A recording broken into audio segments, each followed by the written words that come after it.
lifestyle, and that is only going to be the future.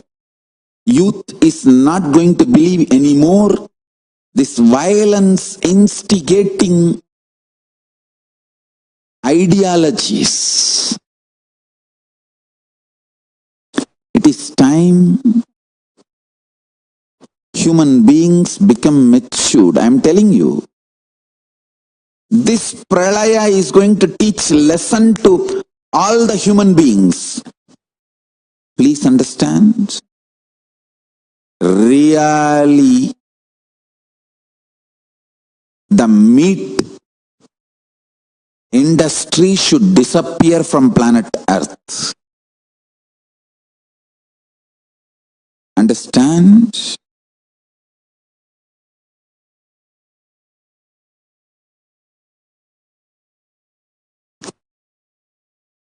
This pralaya is going to remove meat industry, make vegetarianism as a mainstream lifestyle.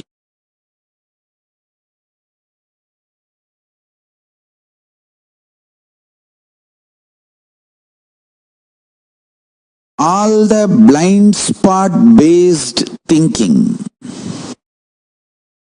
delusion based thinking, false idea of security,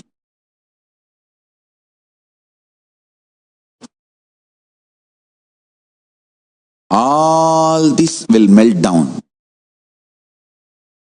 All this will melt down. The earlier you remove all this from your life, great for you.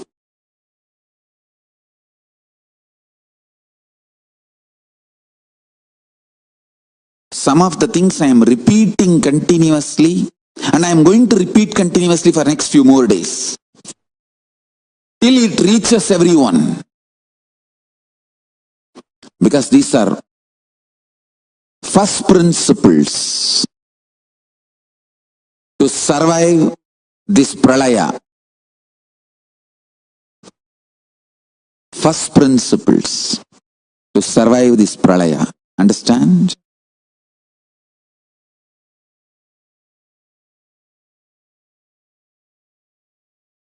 All of you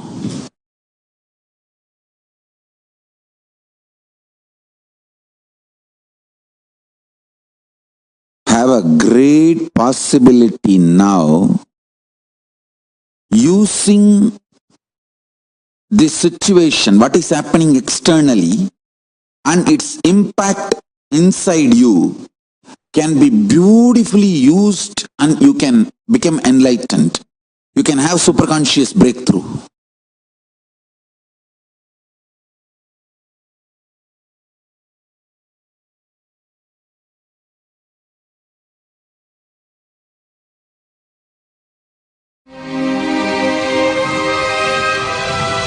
When people talk about the universe, they usually mean the vast expanse of space, billions of light years across. However, there is another universe, an unseen world that governs everything we see. When we go down in size, trillions of times smaller, to the microscopic world, the rules are much less intuitive than the ones we're used to from the large-scale world. The magic of the microscopic universe begins at about a 10/1000th of a meter, or the size of an atom. Matter behaves so differently at this level that scientists have developed an entirely new set of rules to describe what's going on. They call it quantum theory, and what it says is extraordinary. This baseball represents a subatomic particle, like an electron or a photon of light, that routinely does all sorts of weird, strange things in the microscopic universe. The subatomic version of this baseball can be invisible, can go through solid objects with ease, can be in multiple places at the same time, and can seemingly go backwards in time and change the past. This means I could throw this microscopic baseball to first base and to home plate at the same time, or change the seemingly predetermined outcome of a play while it's still going on. Now, this is the stuff of science fiction, but really, we know it to be true, or at least it appears to be true in our quantum world. We get all sorts of weird things happening. If scientists can understand how these weird things work, they'll be able to put them to use in our everyday world, revolutionizing modern computing and perhaps even allowing us to communicate across the cosmos instantly. The key to making these miracles come true is a process called quantum entanglement, and scientists are already harnessing this astounding discovery for both civilian and military purposes. In quantum physics, what happens to an object over here can instantly affect an object over here, and over here could be millions of miles away. This is how it works. When two subatomic particles interact, they can become entangled. That means their spin, position, or other properties become linked through a process unknown to modern science. If you then make a measurement of one of the particles, then that instantaneously determines what the behavior of the other particle should be. And when the experiment is done, it's found that indeed the other particle's quantum state is exactly determined once you've made a measurement of the partner particle's quantum state. That means if a scientist observes one entangled particle and forces it to spin clockwise, the other entangled particle will immediately start spinning in the opposite direction. That seems intriguing, but it's hardly earth-shattering until you consider that the two entangled particles can be separated by billions of light years. And still, the moment you observe one particle spin, you've dictated the other particle's spin. That's weird, because it may suggest that information has traveled instantaneously, faster than the speed of light, from one particle to another. I don't understand it. I don't know that anyone does. Spooky action at a distance, as Einstein called it. What's surprising is that when you make a measurement of one particle, you affect the state of the other particle. You change its state. There's no forces or pulleys or, telephone wires. There's nothing connecting those things, right? How could my choice to act here have anything to do with what happens over there? So there's no way they can communicate with each other. So it is completely bizarre.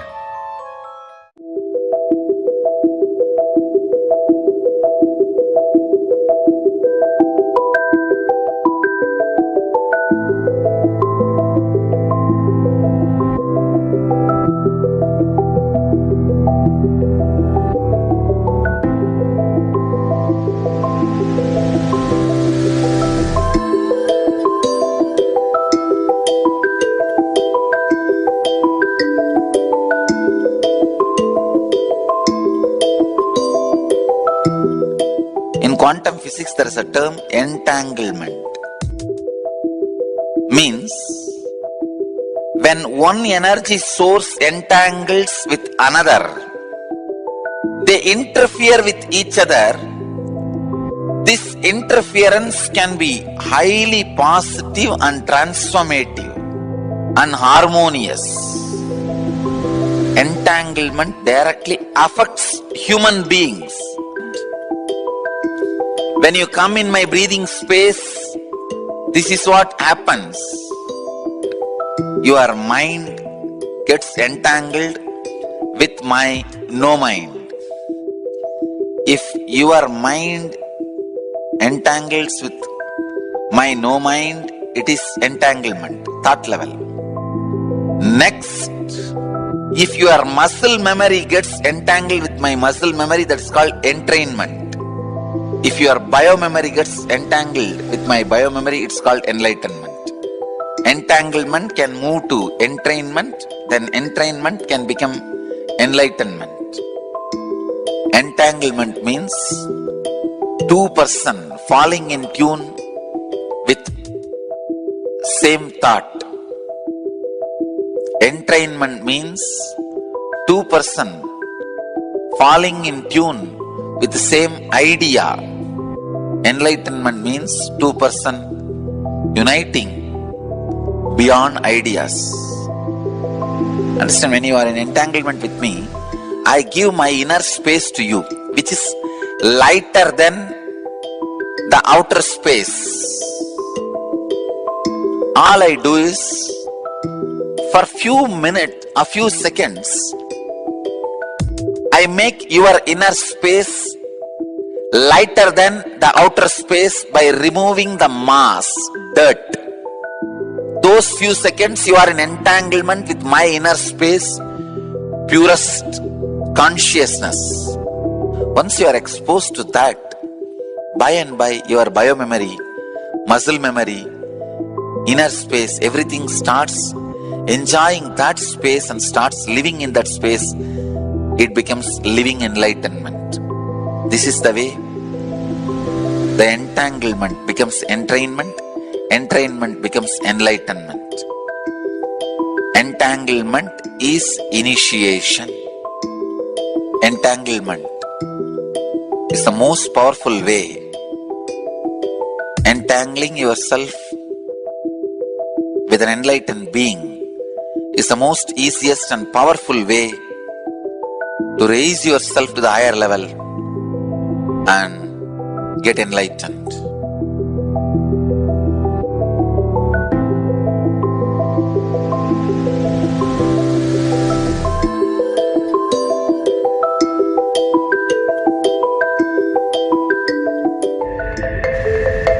If somebody is swimming in the ocean, you stand and watch.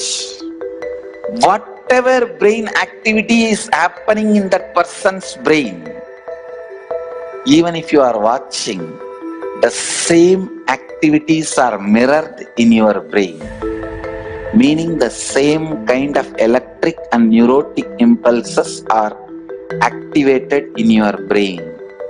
Now you know why just by gazing into my eyes, you are in the space of completion. I am swimming in the ocean of consciousness in the space of completion. So naturally, you are absorbed in total absorption. Actually, total absorption, totally being absorbed happens during energization.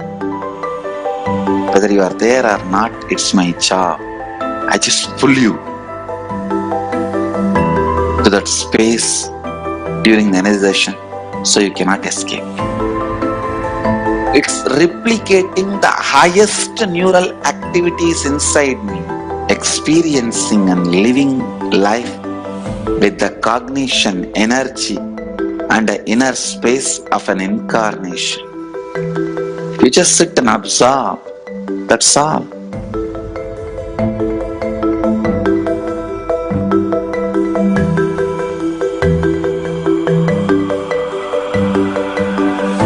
The Shaktini Pata is the word for quantum entanglement. If I have to roughly translate, Sadashiva uses the word Shaktini Pata.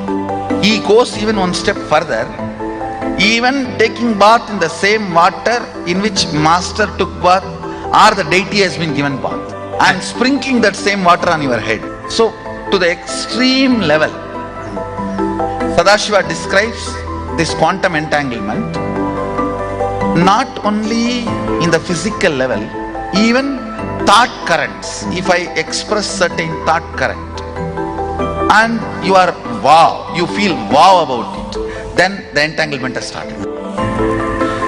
What is being told to you? What for I stand? What is the concept I share? And what I inspire in you only will get strengthened and become experience when I am entangling with you. The Shaktini Pata with me means the concepts for which I am standing will be reality for you. I am very clear, you are Sadashiva, whether you understand or not. And more and more of that truth I will manifest in your body, mind, muscle memory, biomemory, everywhere. That manifestation is powers. And more you manifest, play with the powers, more and more you will be grounded into the reality you are, Sadashiva, ultimate. I am entangling you for this experience.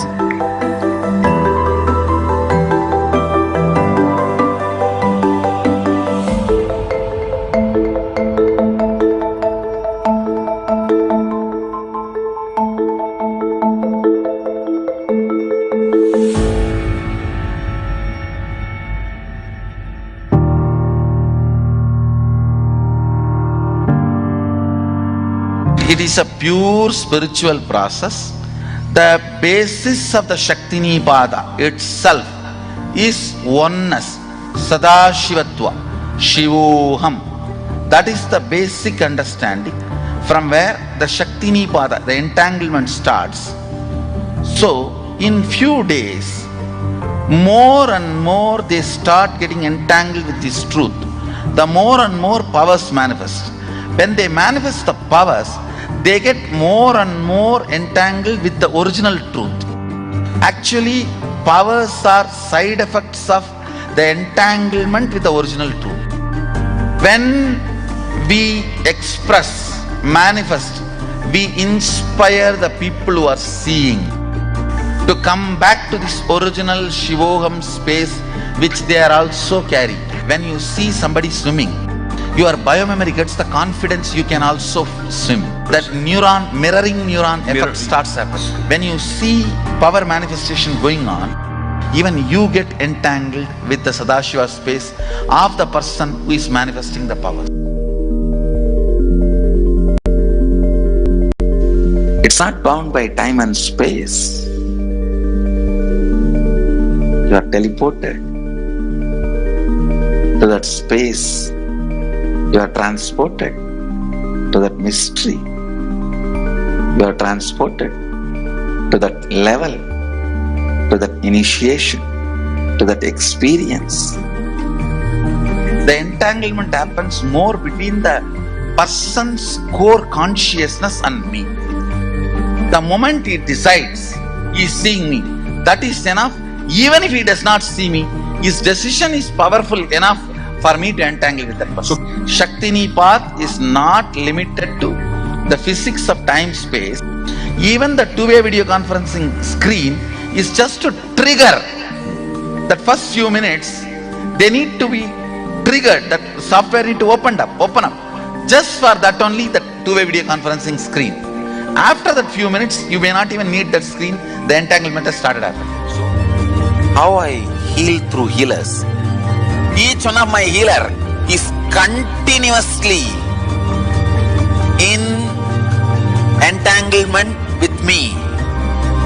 He may be wherever he is. That is what I prove when I materialize.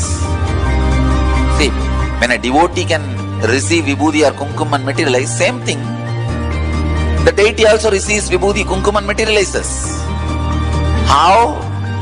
When somebody's kundalini is awakened, when somebody is initiated as a healer, is in entanglement with me, same way the deity is also in entanglement with me. Once the prana pratishtha is done, that deity is continuously in entanglement with that super consciousness.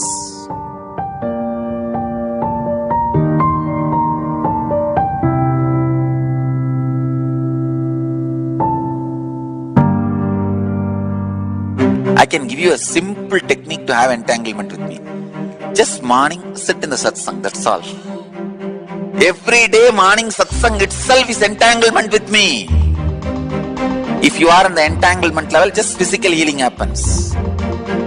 If you are in the entrainment level, means muscle memory, doing what I am saying, the transformation happens. If you are in the enlightenment level, just melting, the very mystical doors of life opens and the enlightenment, conscious explosion happens. and my every satsang is programmed, I can say, entanglement enabled. The constant entanglement happens. That is why many times the ideas which you never heard directly from my mouth or from the discourse, you will be telling to others. You would have heard only 5 ideas, but when you expand it to others, explain it to others, when others question you, you will have 25 ideas coming out of you. You may be thinking, where did I get this entanglement? This levitation, kundalini awakening, everything happens just through this great truth of entanglement. Nothing else. Blessings to all of you. This quantum entanglement will make quantum enlightenment manifest in all of you.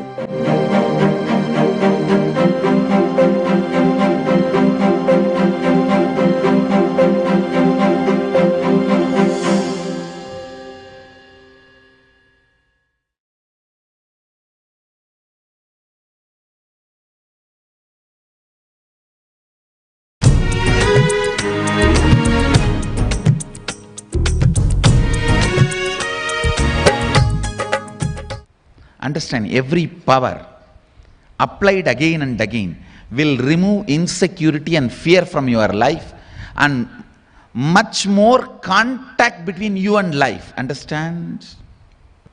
The contact between you and life is almost only the needle level. One needle level, life is somewhere touching you. When that is also going down, you become depressed. No,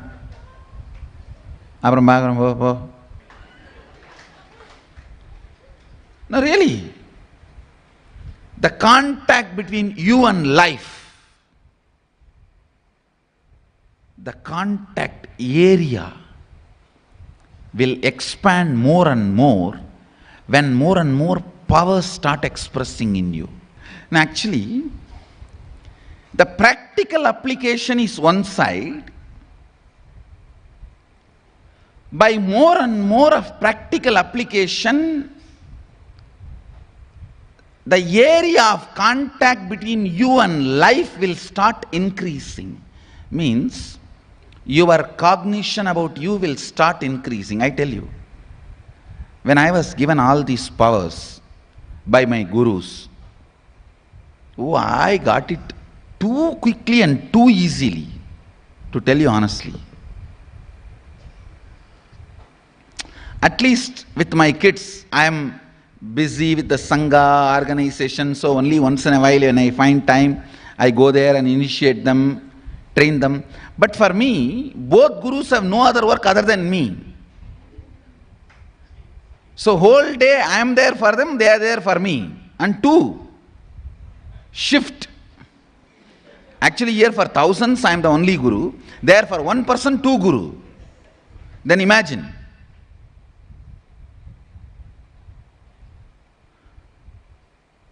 Constantly, they went on initiating me. When so much power was given, initially, I started applying it in my life here, there.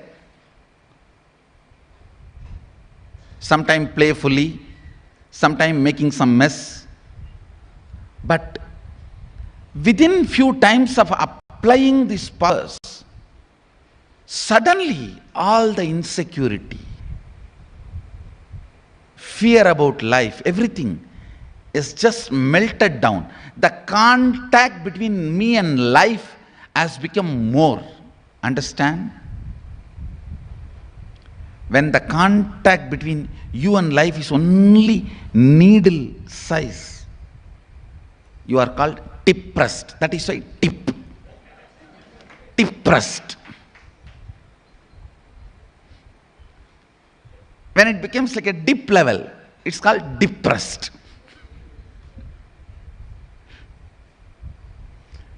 When that contact between you and life starts expanding,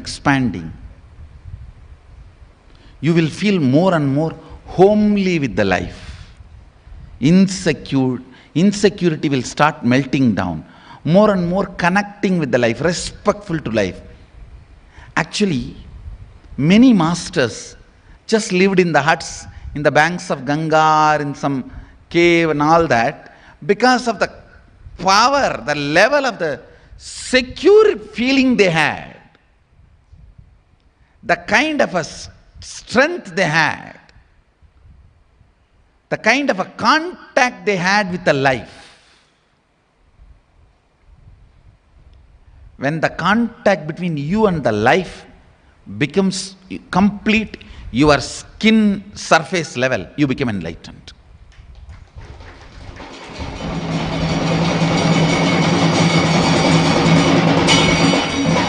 When it is like this, it's called depression level. When it is this much, it's called depression level. When it expands, when every power starts manifesting in you,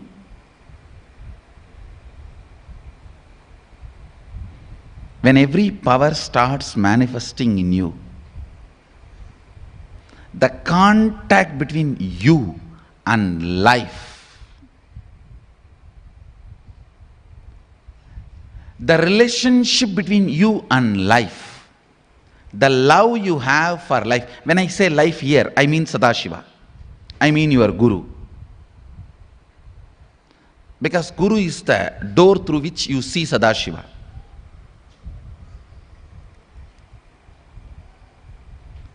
Your connection with life, your connection with Sadashiva, your trust with life drastically increases.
आनन्दं परमसुखदं केवलं ज्ञानमूर्तिं द्वन्द्वातीतं गगनसदृशं तत्त्वमस्यादिलक्ष्यम् एकं नित्यं विमलमचलं सर्वती साक्षिभूतं भावातीतं त्रिगुणरहितं Sadgurum tam namami.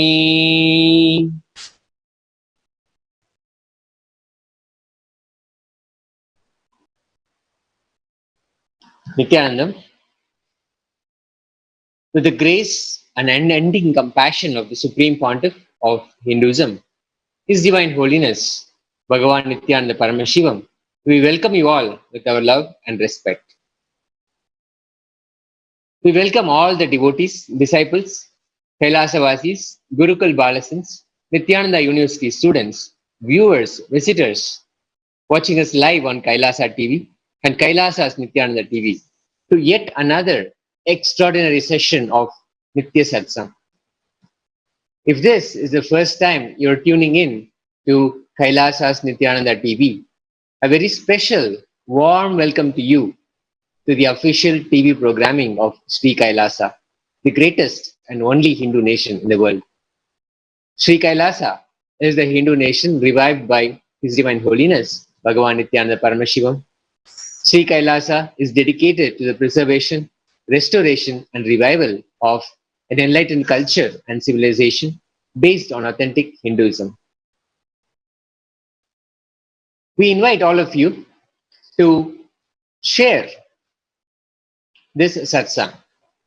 During the Guru Purnima address this year, His Divine Holiness Bhagavan Nithyananda Paramashivam gave a very simple message.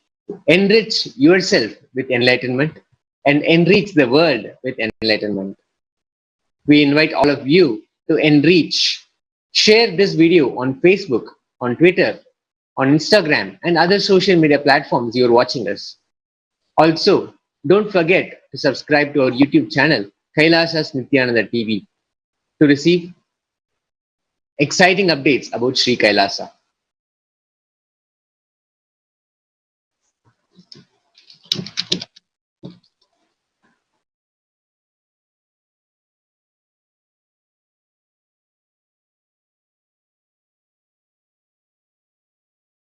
Paramashiva's message directly from Kailasa being delivered by His Divine Holiness Bhagavan Nithyananda Paramashivam.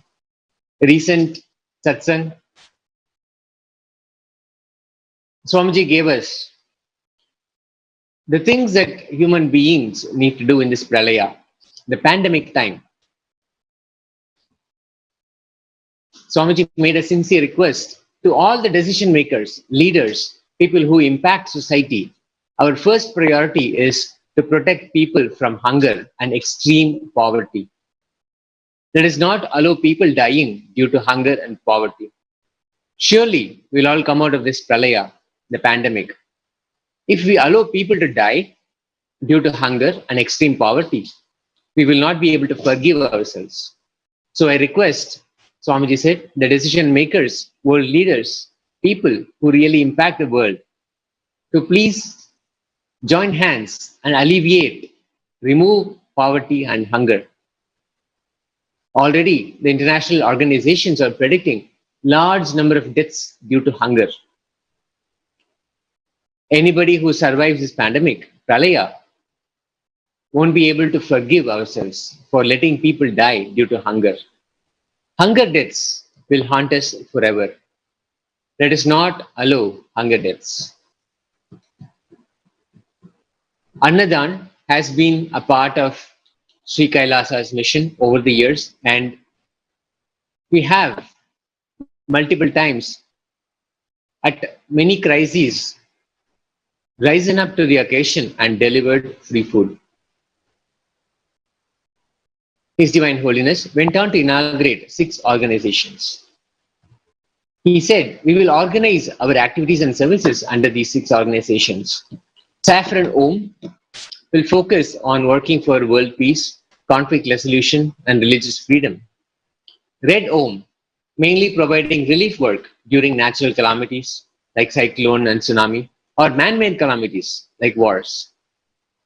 Through this, we will start working on removing hunger and poverty all over the world, especially the countries where hunger is expected to kill millions of people as per global organizations' predictions and reports.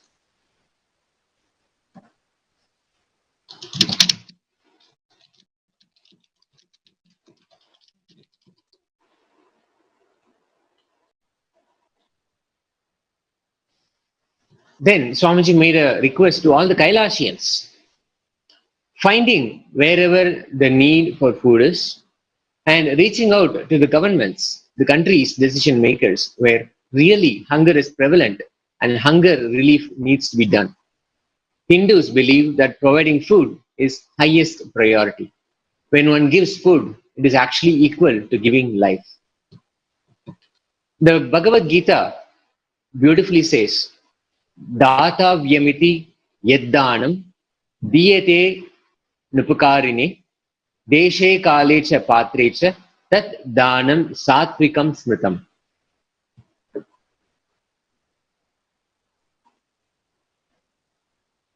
Charity that is given at the right place and time as a matter of duty to a deserving candidate who does nothing in return is considered to be virtuous.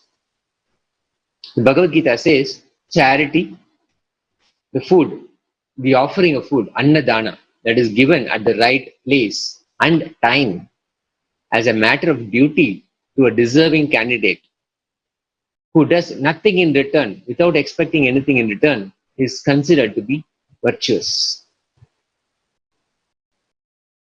The Bhagavad Gita also says, Sadbhave sadhubhave cha sad iti etat prayujyate prashaste karmani tata sach adbhi partha yujyate.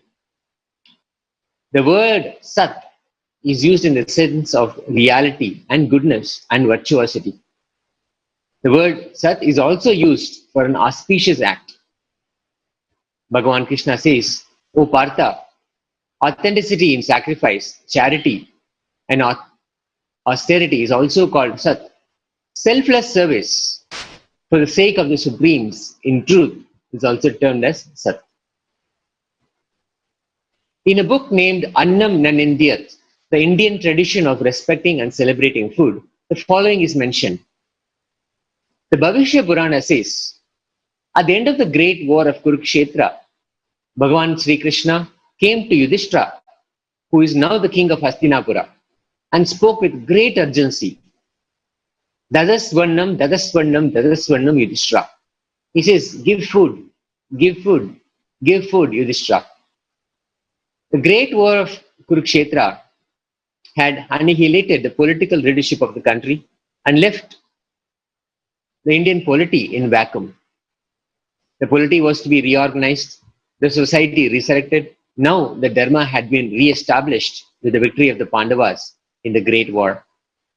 For all that to be achieved, Anna, food, the basic sustenance for life, had to be ensured for one and all.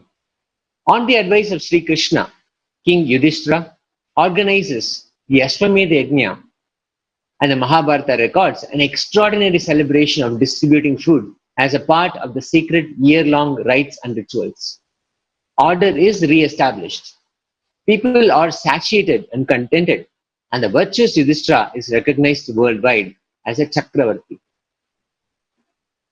The Taittiriya Upanishad proclaims, Annam na nindyat tad vritam, Annam na parichakshita tad vritam, Annam bahu kurvita tad vritam. Do not look down upon Anna, do not neglect Anna, multiply Anna manyfold. Endeavor so that there is a great abundance of food. This is the inviolable discipline of mankind.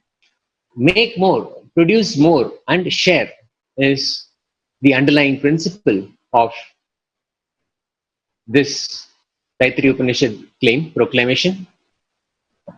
We'll now see how Sri Kailasa has always been at the forefront to be able to establish and offer the service whenever the service has been at the forefront and whenever the services was needed.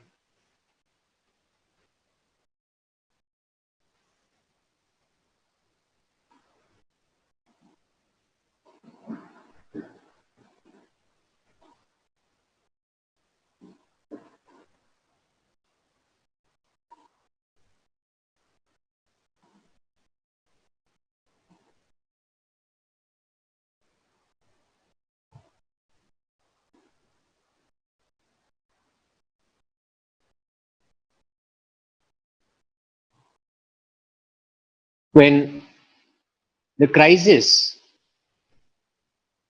back in 2012 of the cyclone Thane hit, Sri Kailasa's efforts were spearheaded by His Divine Holiness Bhagavan Nithyananda Paramashivam, who was physically present and ensured that nobody is left without hunger and nobody was spared without food.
Mahadeva, Paramashiva, puts food, education, and medical care to be 100% free.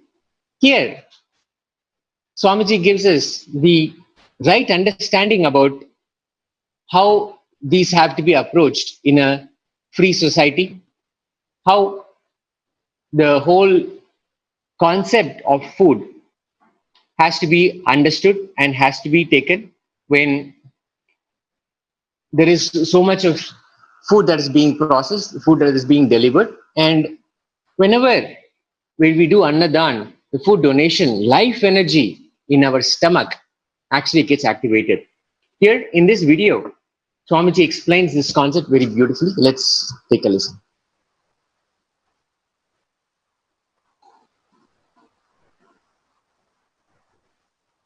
All the other energies associated to life gets awakened in you. Understand? A simple dana means charity. You give some money for somebody's medical expense, or you give some food for somebody. Listen. Simple annadana awakens because annadana is saying yes to somebody's life. He is suffering with hunger. Hunger is considered as one of the disease in Ayurvedic tradition. Giving food is curing the disease. The moment you give food, you say yes to his life, and I tell you, immediately the life energy in your stomach will be awakened. Anybody, please understand, as an authority on this cosmic science, the science how the cosmic energy works, as the authority on the dharma, with all my integrity, authenticity, I am declaring, I am revealing this truth. Please understand. Whenever you share food, do annadana, you say yes to somebody's life, and the life energy in your stomach is awakened. So any disease related to your stomach is healed. Same way, whenever you do Vaidya Dana, it is one of the very powerful dana in the Vedic tradition, means giving money or supporting somebody in his medical care, a poor person who can't afford, providing medical care for that person through medicines or whatever surgery, or providing whatever is necessary for his medical care. It's called Vaidya Dana. I tell you, if you are suffering with heart problem, do Vaidya Dana of a poor patient who is suffering with the same heart problem. Do Vaidya Dana. I guarantee the life energy in you will be awakened. Your recovery will be so fast. You will be healed so quickly. I have seen the benefit of Vaidya Dana in my life in many ways. Whenever I prescribe to devotees to do Vaidya Dana, or I myself did for some devotees, it has helped a lot. Helped a lot. Many people were supposed to die, did not die. Their life got elongated just by Vaidya Dana, I tell you, from my experience. Because the moment you say yes to somebody's life, the life energy in you wakes up to that yes. It wakes up to that yes. Whenever your life energy wakes up to yes, simply your body heals. All dana, please understand, all dana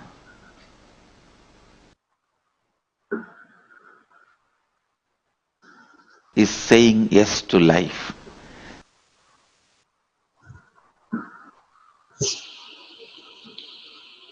Mahadeva, Paramashiva puts food, education and medical care to be 100% free. Here, in this video, this explanation is beautifully explained. Let's watch.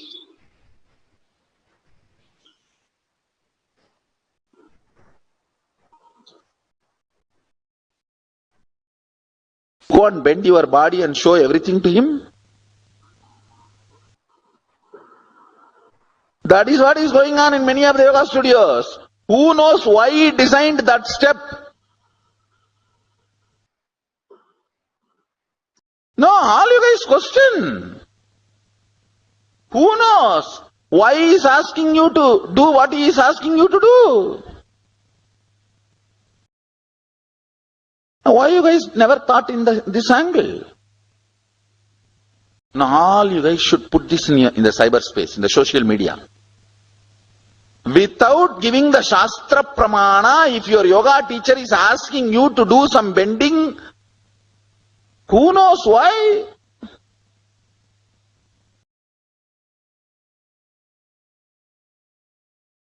Why you guys are not thinking in this angle? Come on.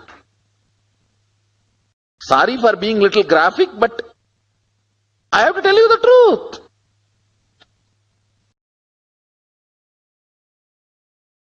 So, first thing, ask your yoga teacher Shastra Pramana. Why should I bend? Just because somebody puts the board, yoga studio, you will go on. Alright. It's graphic, but truth need to be told. Truth need to be analyzed. I don't know how many of you know, diabetes is not at all a disease. It's a business. No, it's a business. For my grandfather, 150 was high BP. For my father, 140 was high BP. Now for me, 130 is the high BP. For our next generation, 100 will be high BP. Who is deciding? BP medicine sellers, pharmaceutical companies. It's a business. Anyhow, listen, I'm only going to introduce today whatever is known part. Because Mahadeva gives instruction, without suffering I have to teach you.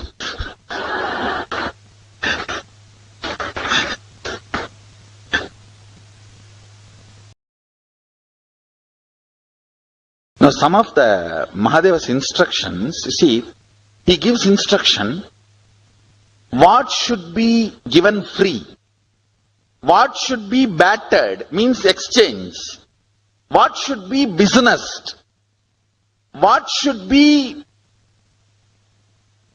like high priced, what should not be given even if any money is given. He puts different things, education, food and medical care, 100% free. In these three you cannot do even exchange, means you can't even expect respect from the other person who receives it. If you see some of his ideas, amazing, life positive economist. See, economy need to be happening, but it's all about life positive. If medicine is given to the hands of the people who do business, who can be healthy then? It is completely life negative economy idea.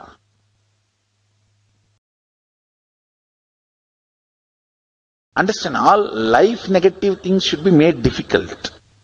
All life positive things should be made free. He's a complete life positive economist. It's all for life. Maybe I'll write a book on Mahadeva, the great economist. Mahadeva's ideas about economy.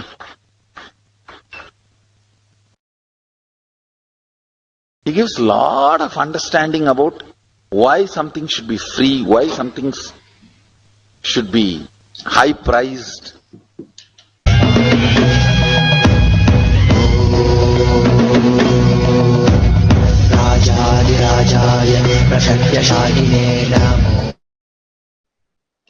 Then, His Divine Holiness Bhagavan Nithyananda Paramashivam went on to define the other organizations.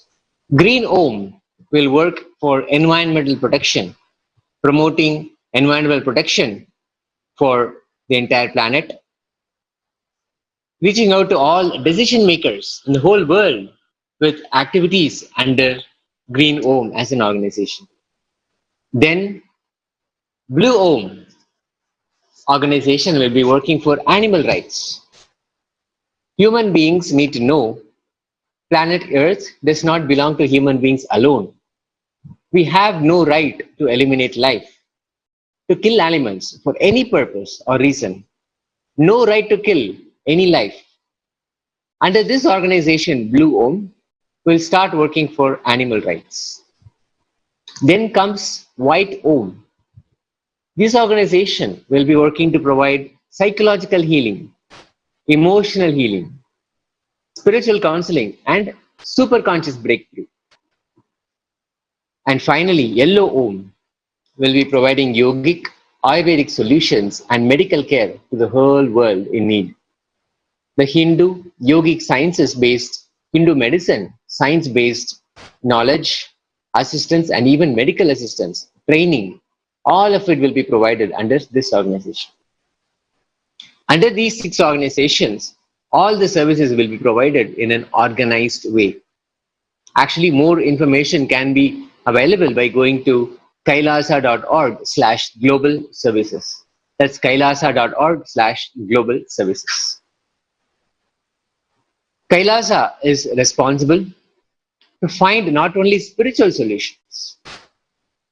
We should do whatever charitable activity also. The Uniting Nations for Nutritious Food and a Hunger-Free World is based on the belief that food should be free of cost, toxin-free, and made without any touch of violence.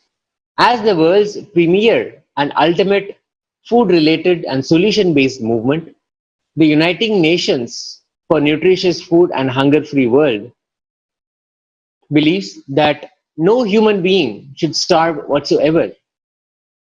We work towards making organic, non-GMO, vegetarian, and chemical-free food free for all humanity, and breaking down mass industrial farming mechanisms into healthier, local, sustainable forms. Here, His Divine Holiness Bhagavan Nithyananda Paramashivam introduces the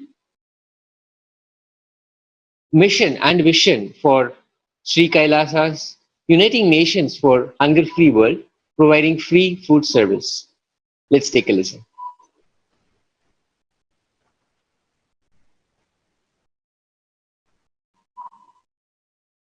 And I am so happy to announce this Thaipusam day we served lakhs of meals in India and Malaysia in multiple locations,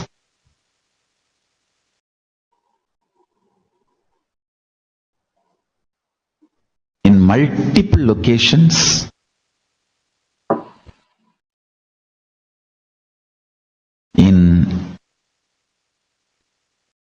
Malaysia and Tamil Nadu,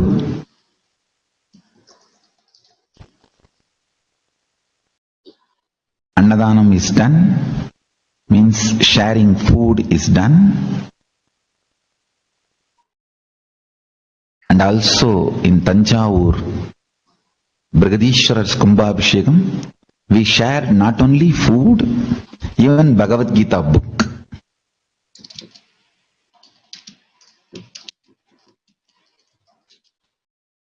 Let us take this responsibility, educating the whole world, to teach the right knowledge about food and growing food organically, sattvically as per Vedagamic tradition, sharing it freely to the whole world.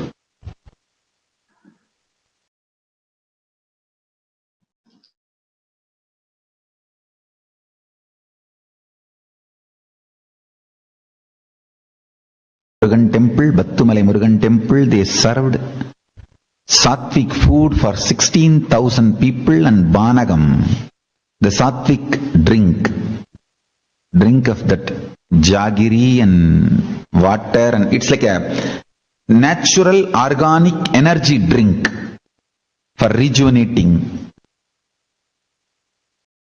In Vedic Agamic tradition, it is used for rejuvenation, for hydration. And Kadlumalai, Arulmigi Subramanya Swami temple, Ipo, Panagam for 2,100 people. And Subramanya Swami temple in Sungaipattani, Panagam was offered for 2,100 people again.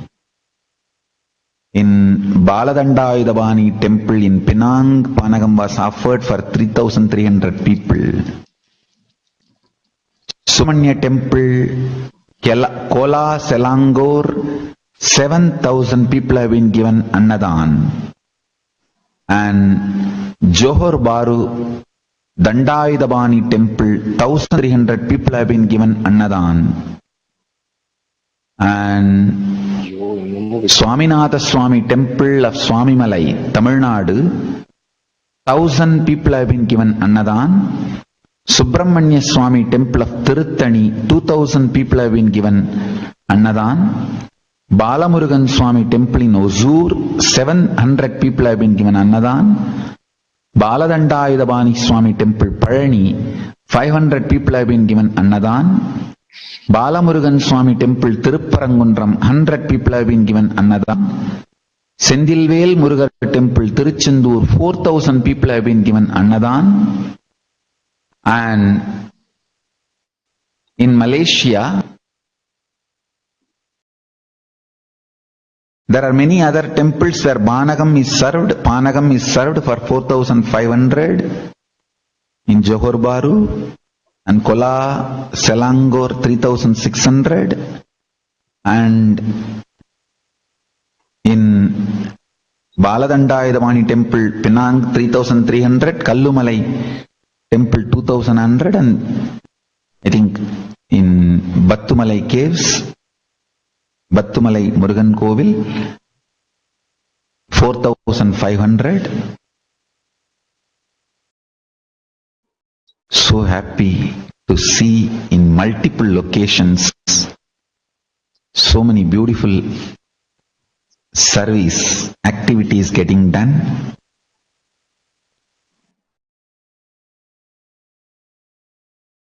I sincerely request the whole Sangha, whoever is following the spiritual principles of Kailasa, to do this as the foremost priority work. We are also sharing these details and the photographs, videographs of these activities in a Facebook page called Uniting Sri Kailasa Uniting Nations for Hunger-Free World. In that Facebook page, we are sharing these details. You can enjoy, get to know more about the charitable activities done by Sri Kailasa.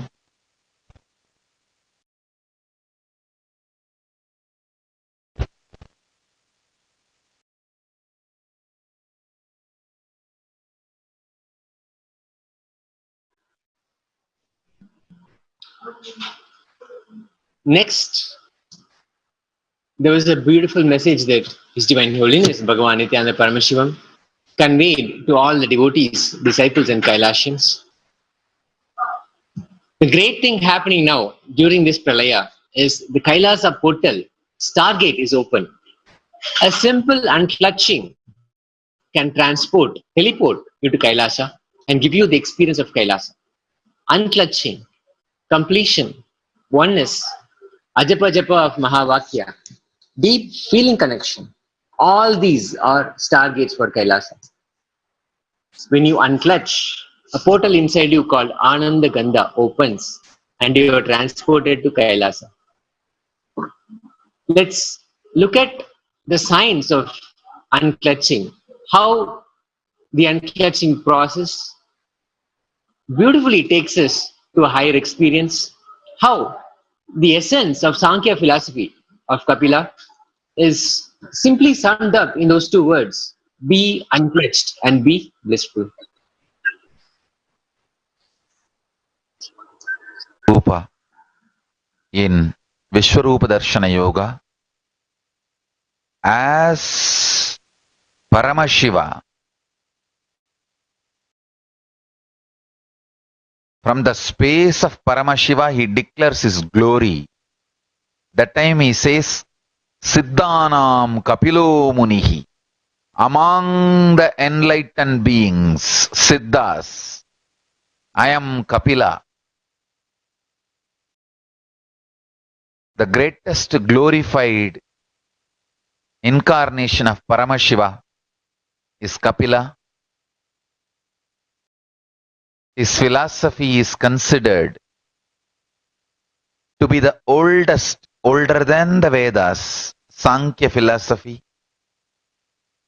and forms the basis for all thoughts and thought processes. Please understand, Sankhya is the pi of thinking process. Sankhya is the pi of thinking process. He is the greatest incarnation. Nothing like Kapila when it comes to presenting the greatest truths with absolute clarity. So we offer our respects to Kapila, founder of the great Mahanirvani Sampradaya and reviver of the Mahanirvani Sarvanyapita, because the Sarvanyapita itself was from Paramashiva himself, and Kapila revived it and created the whole Mahanirvani Sampradaya.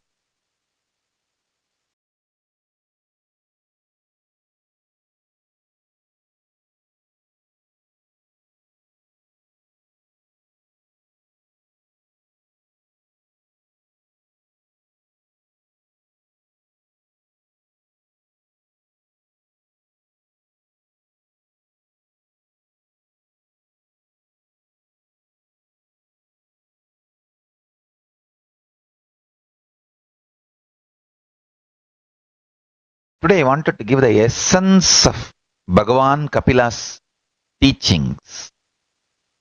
Understand, the whole essence of Kapila Maharshi, Bhagavan's Sankhya philosophy, is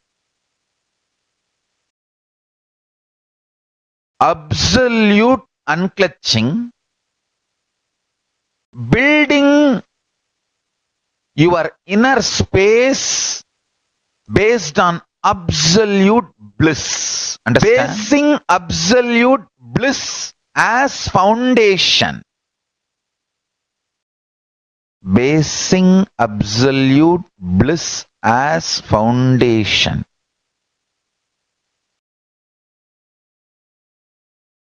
Developing. Basing absolute bliss as foundation. Developing your inner space is the essence of Kapila Maharshi's Sankhya philosophy. In 2 words, if I have to put it, be unclutched, be blissful.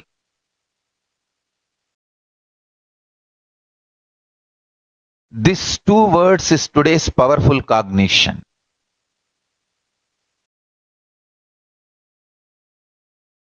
Be unclutched and be blissful. I really wanted all of you to know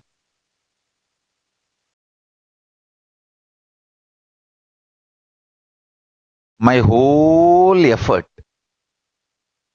of reviving Kailasa, the enlightened civilization.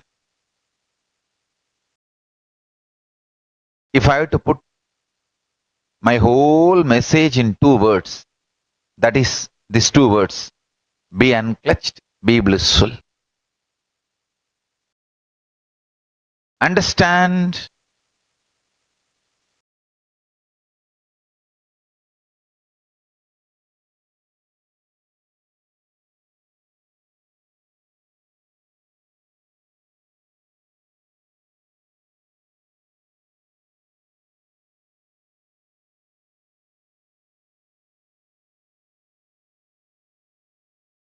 unclutching makes you intensely powerful, I tell you.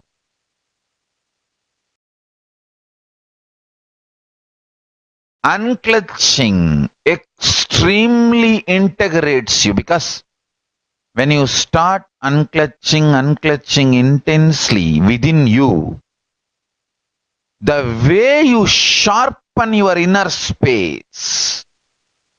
Understand, the whole Buddhism is from Sankhya philosophy. That is why he is called Sakya Muni, Gautama Buddha. And you need to know, the word Gautama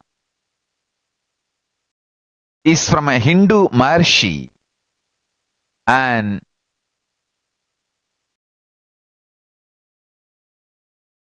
the city Kapilavastu, university city of the Mahanirvani Akada, where the Kapila's teachings were practiced. It was actually a university of Kapila's teachings. That's why it's called Kapilavastu, means content of Kapila. That's the exact meaning of the word Kapilavastu. That was the atmosphere, ecosystem from which Buddha was born, evolved. Buddha lived completely as the sannyasi of Sankhya philosophy, Mahanirvani Pita. Throughout his life, every line of Buddha's teachings I can trace it back to Sankhya system of philosophy.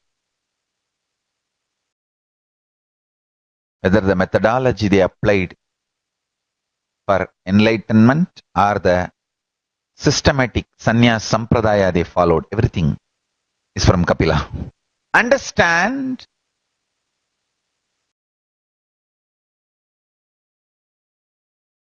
I have collected and compiled too many wonderful things from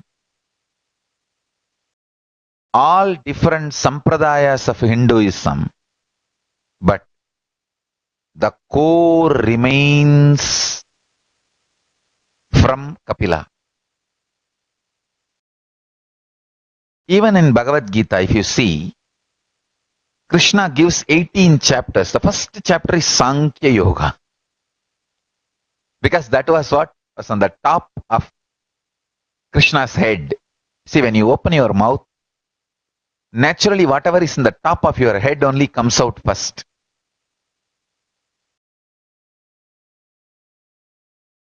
When Krishna opens his mouth, the first thing comes out is Sankhya.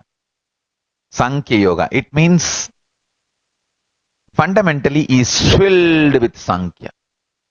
The principles of Sankhya, powerful cognitions of Sankhya, the great truths of Sankhya. Nothing can be compared to Sankhya in liberating. Nothing can be compared to Sankhya in liberating. I tell you, extreme unclutching makes you extremely powerful. Manipatmeham. Unclutching makes your inner space into diamond. Intense, powerful. I tell you, if you want to make your inner space into the highest material, highest metal, the best metal,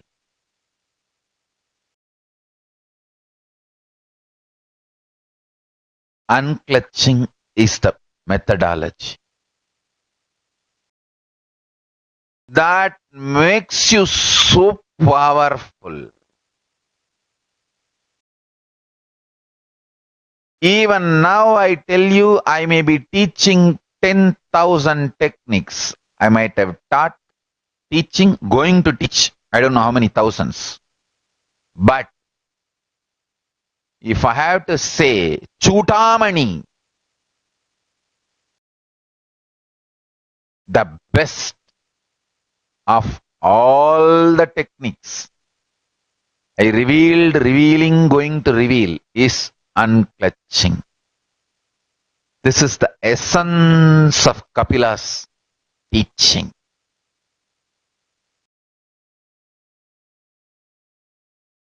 Nothing can put you in highest samadhi like unclutching, and nothing can lead you to enlightenment like Kapila's Sankhya philosophy.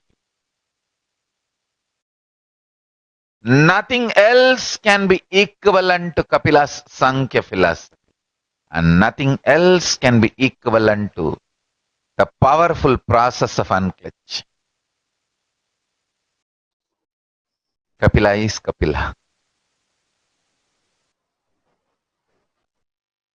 Kapila is Kapila. Cannot be compared.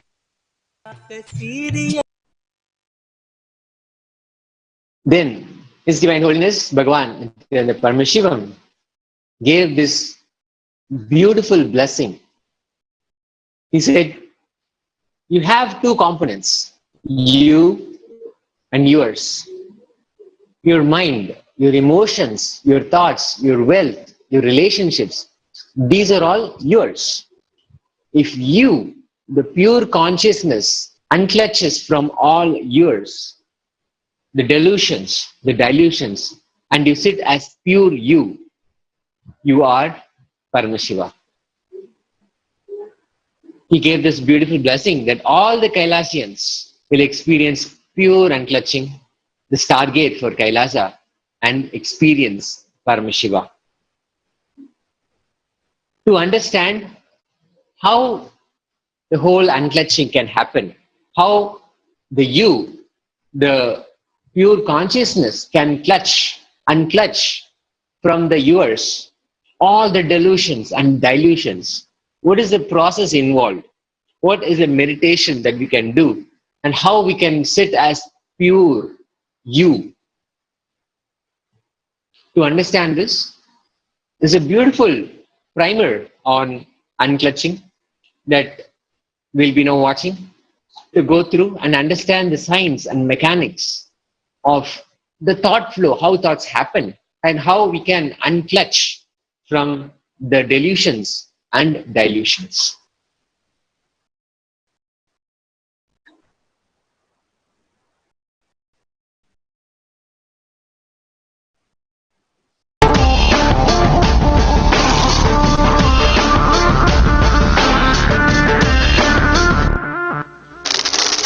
The brain is the organ which controls our whole physical being. Once our brain has been imbalanced, it will then transmit that imbalance throughout the whole body.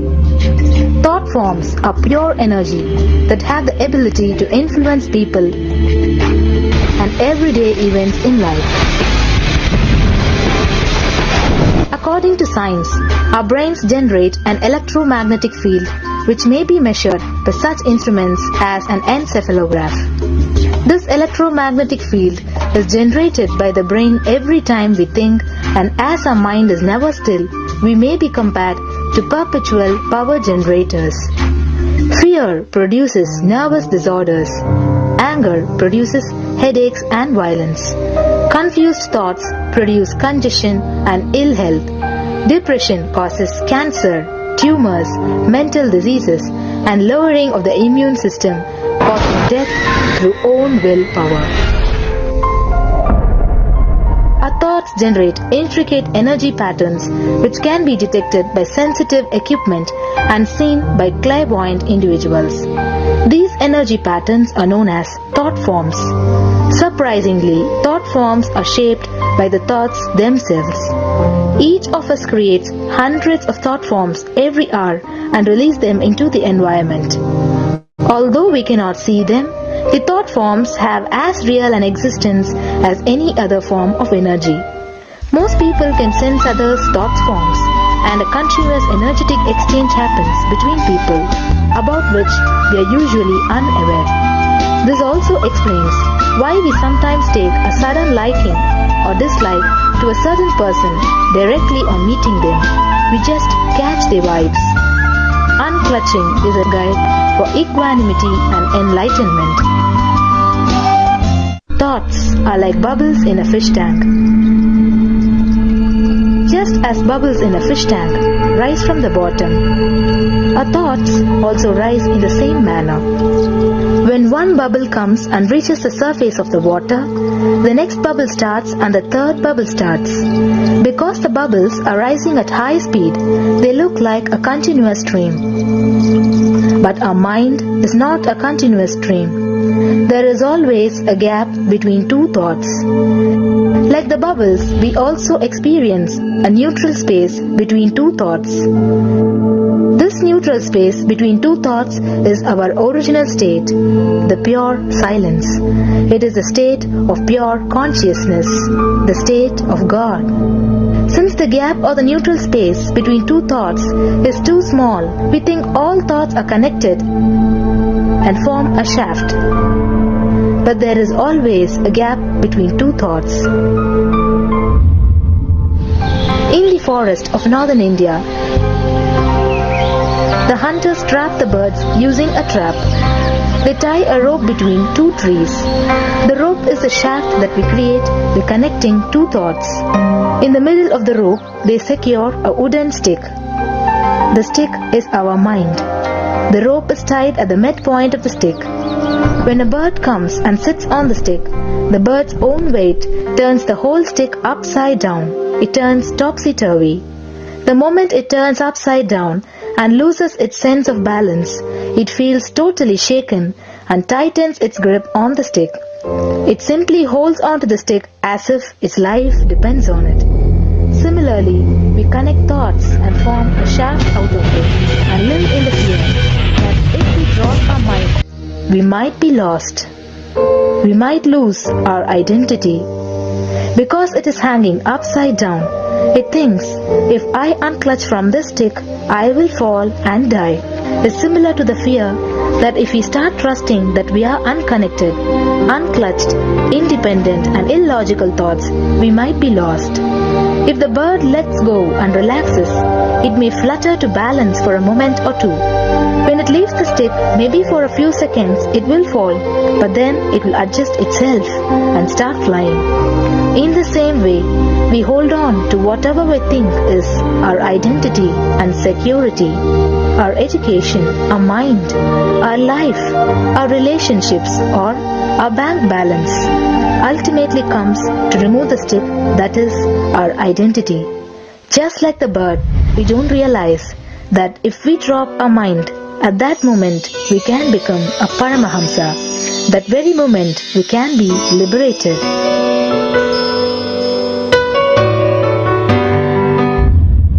In Mundaka Upanishad, there is a story which explains, there is a huge tall tree, and in the tallest branch of the tree, there is a golden bird sitting unclutched from everything in bliss, like Dakshinamurti. In the lower level branch, there is a small bird which jumps from here and there to various branches, eating fruits.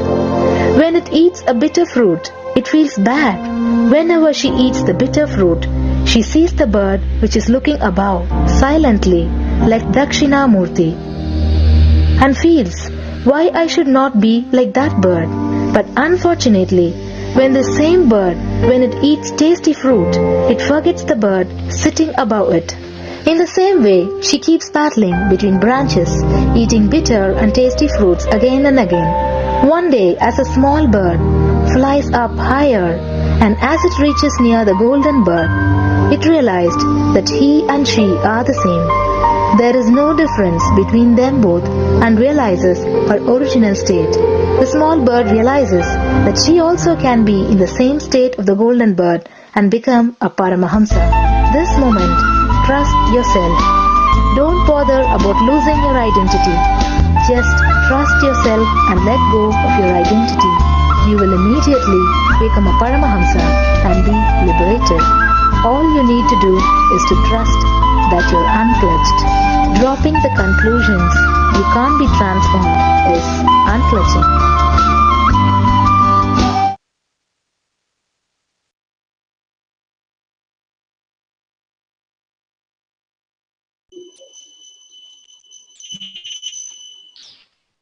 Unclutching is the direct path to liberation. Here, Swamiji expands when he delivers the Shiva Sutras how unclutching can be the ultimate technique that can lead us directly to liberation.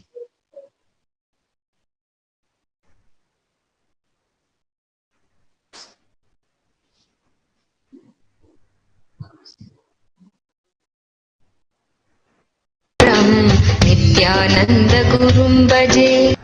The infrastructure which comes out of the ecstatic feeling which you are carrying without hurting yourself is what we call kshetra. Understand? Kshetra is not a city. Kshetra means the whole citizens, the whole group is in ecstasy, working out of ecstasy. That is why those great temples which are built are still standing. It creates kshetra.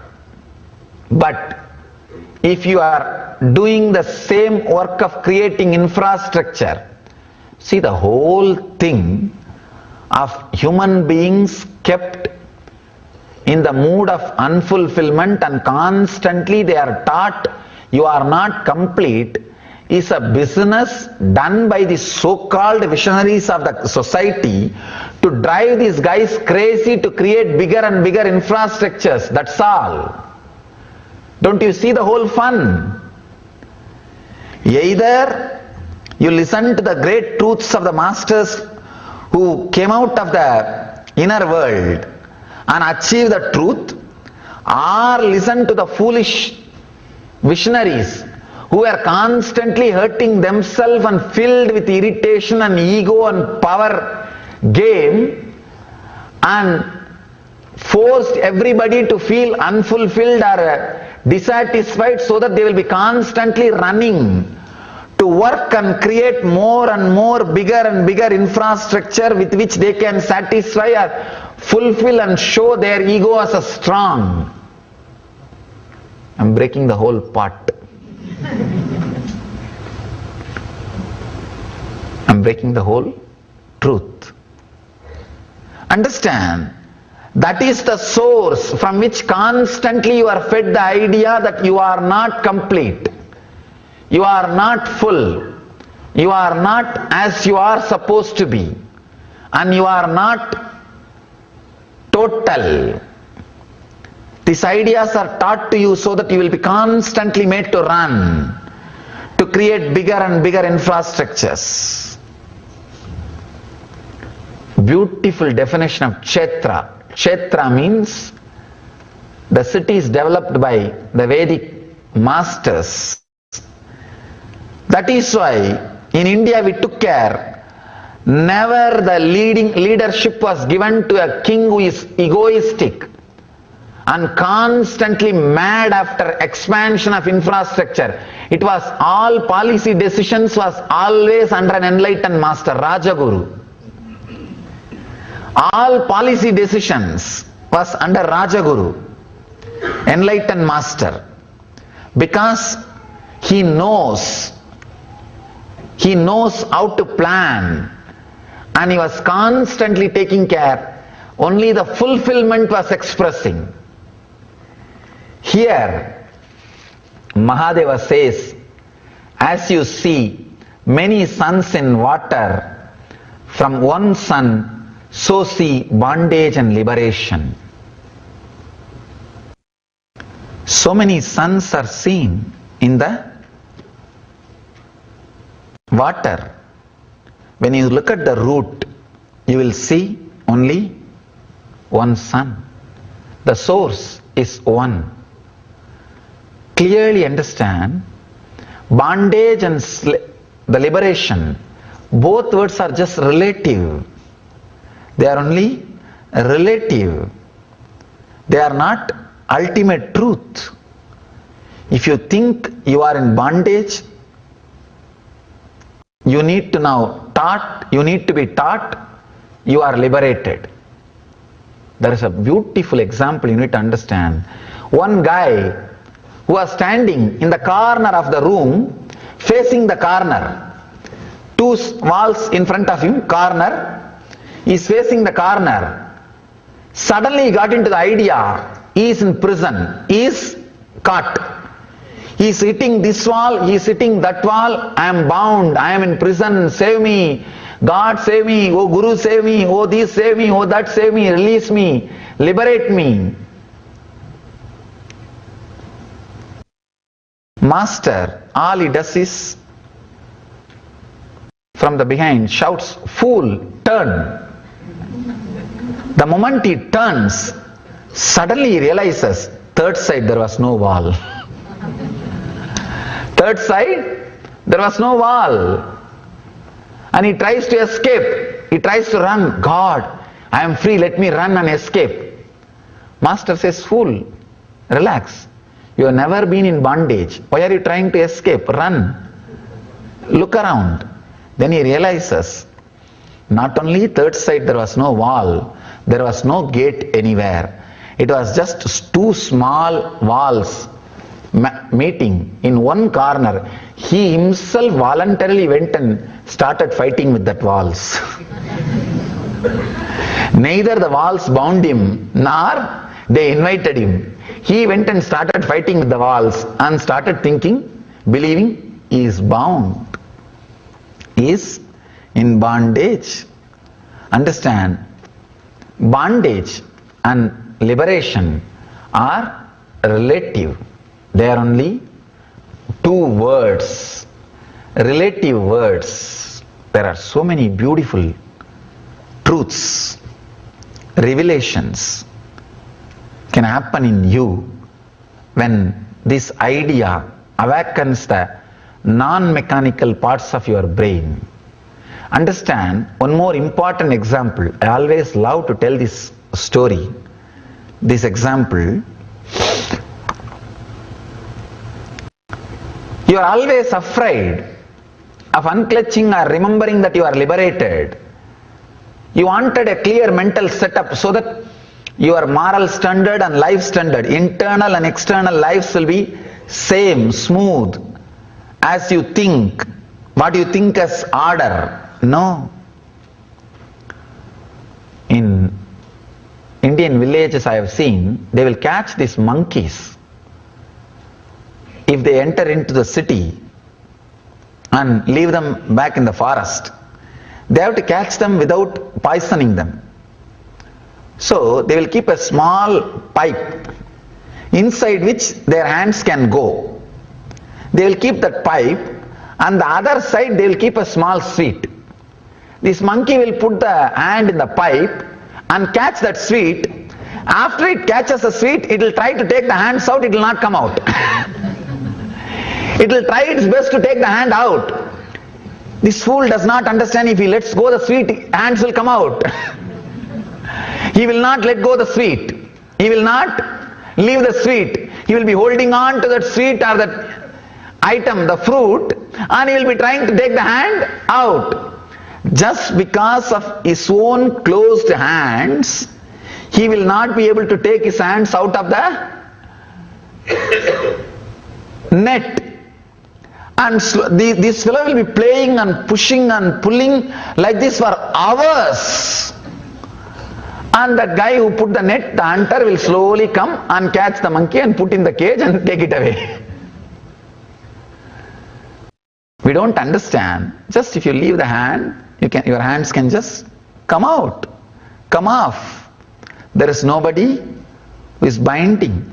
There is nobody who is putting you in bondage. Another one important story, wonderful story. I've seen in Indian forests, hunters catching birds. They'll catch the birds. There will be one small stick hanging in a rope. The stick will be very balanced, just like this, equal, this side and that side, the same weight and length the stick will be. Like,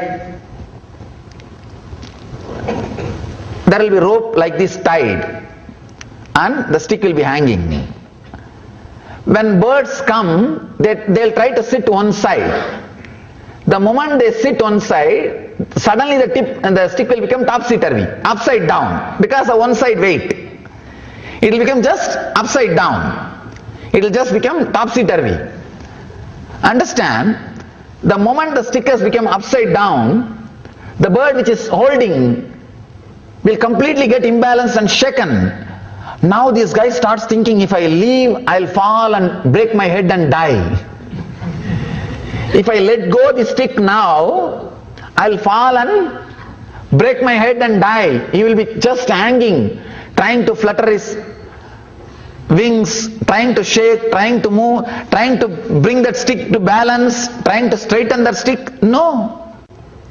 Nothing will happen. Never it will happen. All our practice, trying to create silence and balance through wealth, or peace and balance through some other practice, everything is equal to the trials and the things which this bird is trying to do. Fluttering the wing, balancing. The fluttering the wing can be having more cars and houses. Trying to balance the stick can be more like some japa or meditation or some spiritual practice, some techniques. Trying its best, nothing will happen. This guy will be hanging. Slowly that hunter will come and catch the bird very slowly and put it in the cage and go. All you need to understand is you are never in bondage. You will never fall and die. Just let go. If the bird just opens, it can fly. It can just fly. The hunter is death, till death comes. You are hanging, swinging, trying to balance the stick. All you are fluttering. You always think, if I let go and become so easy, I may die, means I may fall and break my head, means I may lose my wealth, I may lose my mind, I may lose my balanced life, I may lose this, I may lose that. No. There is no history anytime a bird falling and dying. Same way, there will never be a history if you relax from all the things you are holding. You will lose your wealth or health or life or miss anything. You won't miss anything. Whatever you have. At the most, when that bird lets go that stick, it takes 2-3 seconds for the bird to balance and start flying. At the most, you may need 2-3 months to balance and start flying. That 2-3 months, having the patience and balancing is what I call tapas. That is what I call tapas. Living enlightenment. Understand, we are all hanging. Just open up. Let go. Whatever you are holding in your is what I call tapas. And whatever thought you think as bondage. Whatever you think is associated with bondage or suffering, as you think, let go. Let go. You may think, I may have to let go my job. Don't bother. Let go. You will never miss your wealth. The moment you are balanced, you will start working out of your creativity. You will start expressing out of your strength. You will start expressing out of your joy. It is not that the person who is flying is not working. No. Parahamsas are not lazy. They express the honest freedom and creativity. Having the trust that you can express that creativity and strength is what I call bhakti. You need only Atma Bhakti. Means having the trust towards yourself that you can also express that creativity. You can also express that freedom. That is bhakti. And opening, letting go the stick is tyaga, and balancing and flying is courage. That's all need to happen in our system. Anything, if you feel there is nothing really I am holding on, then wonderful, listen to these words. It will go deep and do the work of awakening the non-mechanical parts of your brain. If you still able to find out you are holding on to something, then relax. If you are holding on to something, relax. If you have nothing to hold on, then imbibe, listen to these words, let the process happen. Understand, all you need to do is just let go and fly. You will be a Paramahamsa. Thank you. स्वभावचिन्मयानन्दं कृपापूर्णं जगत्पतिं हरिषड्वर्गजेतारं नित्यानन्दगुरुं भजे स्वभावचिन्मयानन्द. And here, His Divine Holiness, Bhagavan Nithyananda Paramashivam, makes a very categorical statement that the time we spend on unclutching is actually the only time useful in our lives. Let's understand the context of this ultimate truth. Source of the tireless inner space, source of all the mental abilities, source of all the knowledge and source of all the mental resources is Nirvikalpa Samadhi.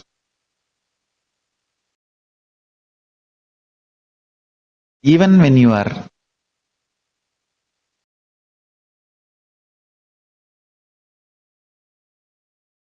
eating, before eating, just sit for a few seconds and bring your breathing and remember the reality. Nirvigal Samadhi is breathing in you.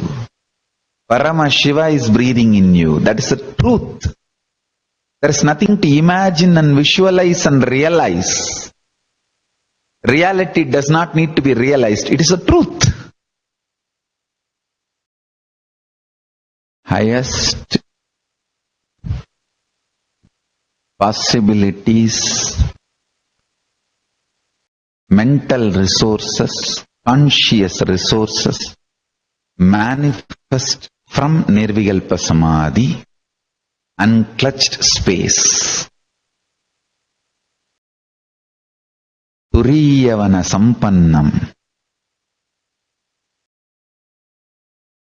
Time you spend on unclutching is the only time useful in your life. Every minute you spend in unclutching, your life will be rewarded with years. Understand? Unclutching or even effort to unclutch is like a rebooting. Means you are alive and upgraded. Kailasa releases the upgrading software every day. My everyday satsang is upgrade alert. You can choose do now, or you can say remind me later. That is alive satsang.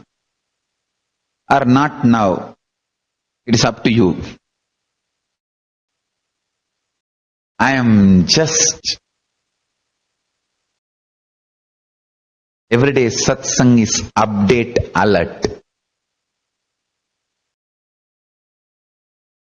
Every day sitting in unclutching is like rebooting your whole system, upgrading yourself. Not just software, hardware, everything.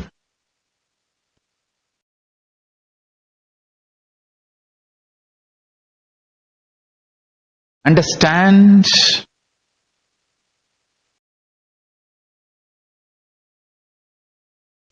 Not just software, hardware, everything.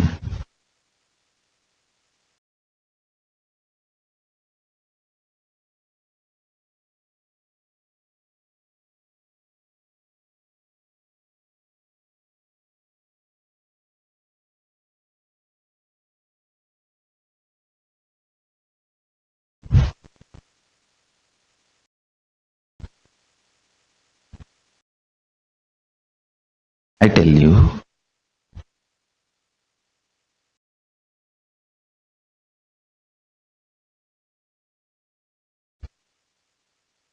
conscious resources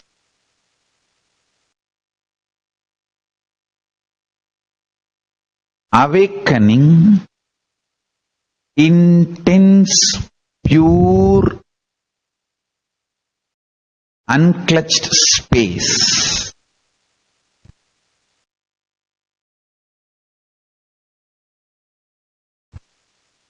Listen to these two words. Conscious resources, awakening, pure, unclutched space. These two supports one another. If you start manifesting power, conscious resource, that inspires you to unclutch. Unclutching makes you experience more conscious resources. More conscious resources makes you more unclutched. Like a Nirahara Samyama is one of the conscious resource. Ability to deal when your stomach is throwing tantrum. I need food, I need pizza, I need burger.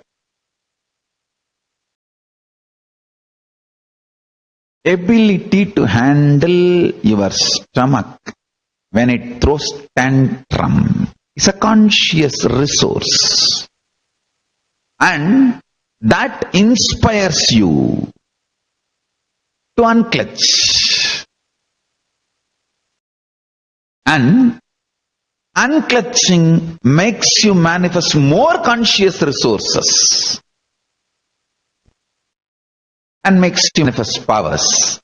When you manifest power, you know the Kundalini Shakti oozing out from inner space and does wonderful, miraculous things around you.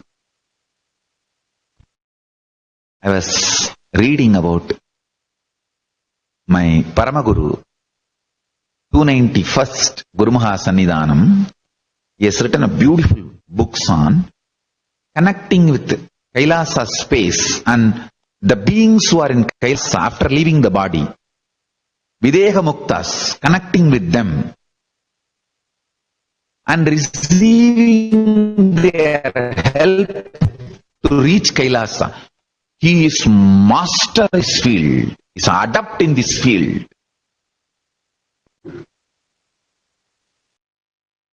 One of the gem, the Guru Parampara, 291st Guru Mahasannidhanam of Madhurayadinam, my Paramaguru, Guru's Guru, Paramaguru Sannidhanam, Somasundara Jnana Sambandha Desika Paramacharya Swami. I was reading some of the books written by him. Not only the knowledge, the experience and strength,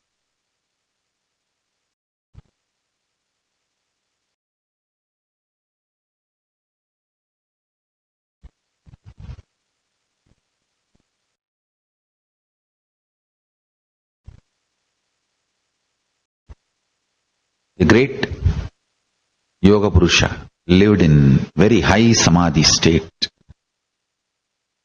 very high spiritual enlightenment.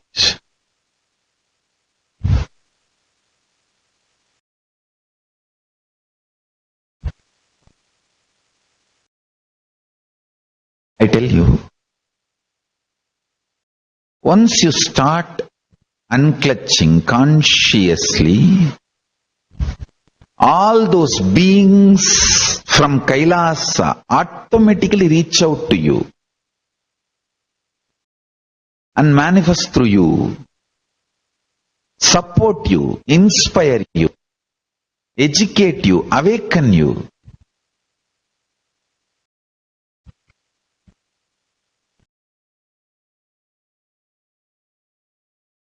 Like how Satyajnana Darshini, the great Kailasavasi, who achieved Kailasa,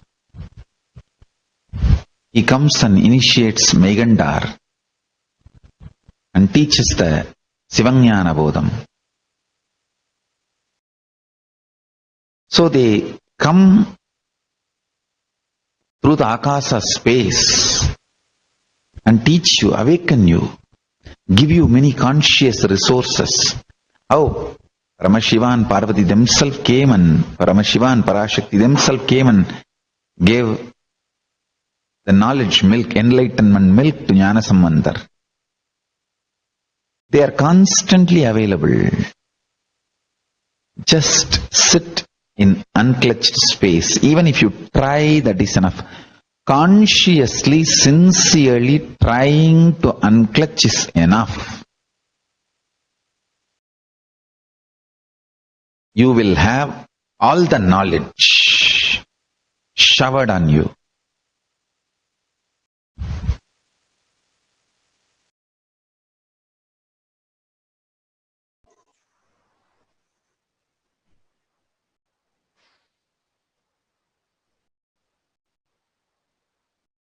The deluge that we are going through right now is a beautiful opportunity for all of us to build the best new body and new conscious being.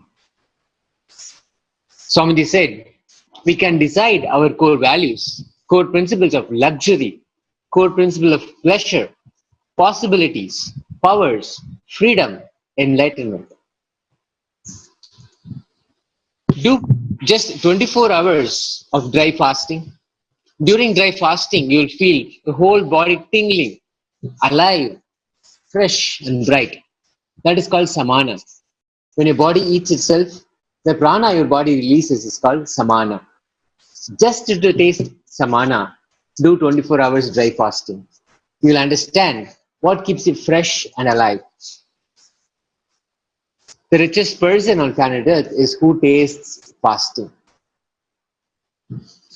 The richest person on the planet, the most healthiest and the most happiest person on the planet is one who tastes fasting.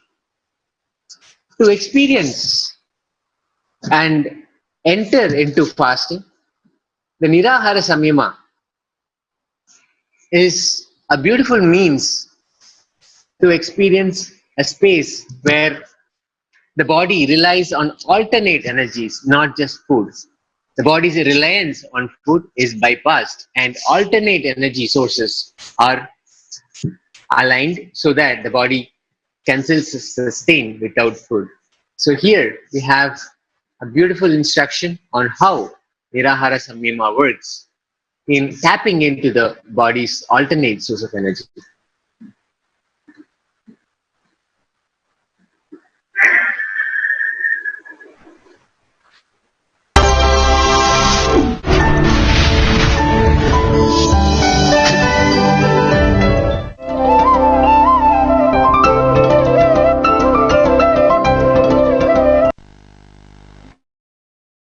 I'll expand on Nirahara Samyama. Please listen. It's a very powerful Kriya described in Hatha Yoga Shastras. Awakening your Kundalini energy and producing energy directly from space. Please listen. Producing the energy directly from the space and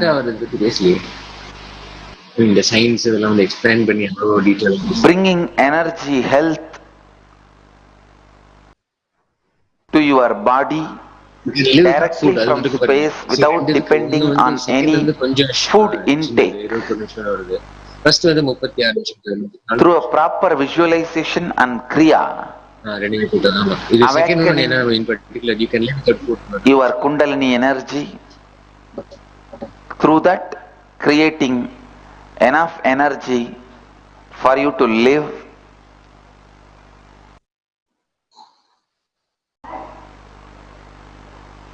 So the first step, cognize you have become Bidadi Kalpavriksha, means our Bidadi banyan tree.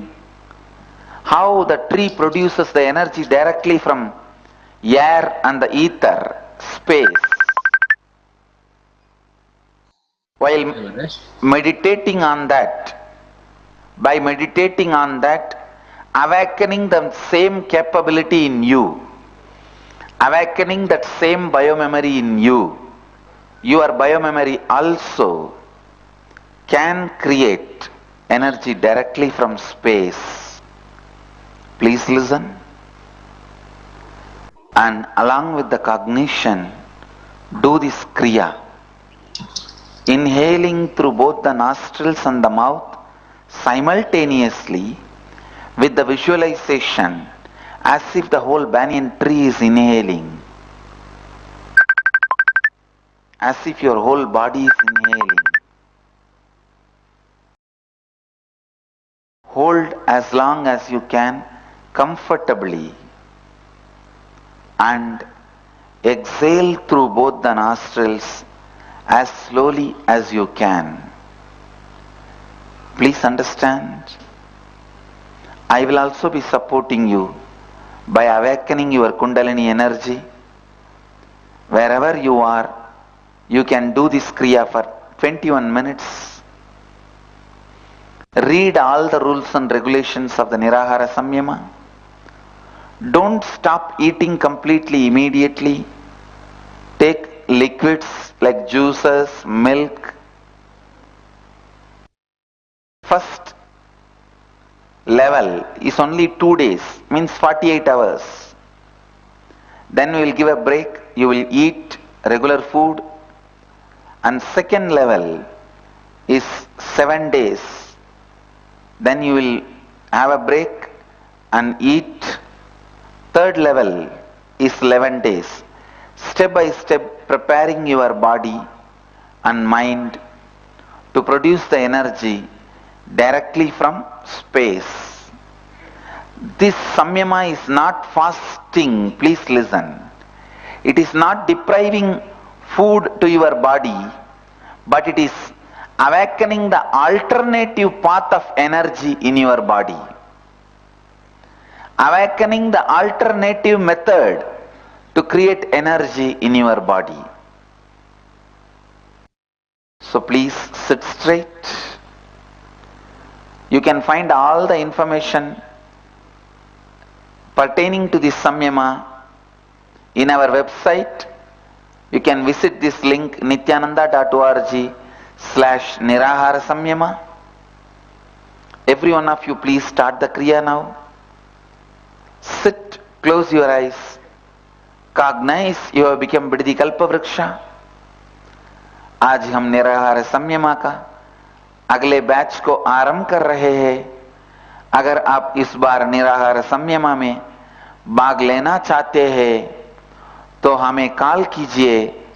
हमें call करने का number है 08027279999.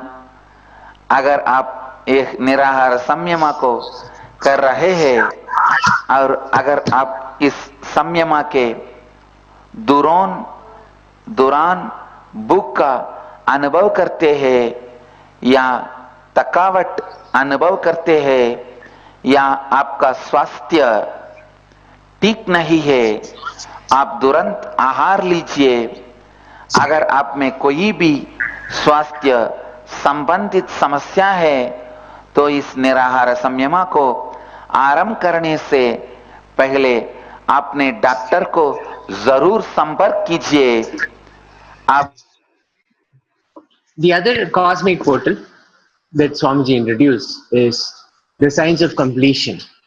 The process of completion involves becoming unattached from decisions of the past, which are sitting in the present and not allowing us to have a complete experience of the present and the future. Here, Swamiji beautifully explains the technique, the science of completion, and how the process can actually help us in bringing this experience of completion directly.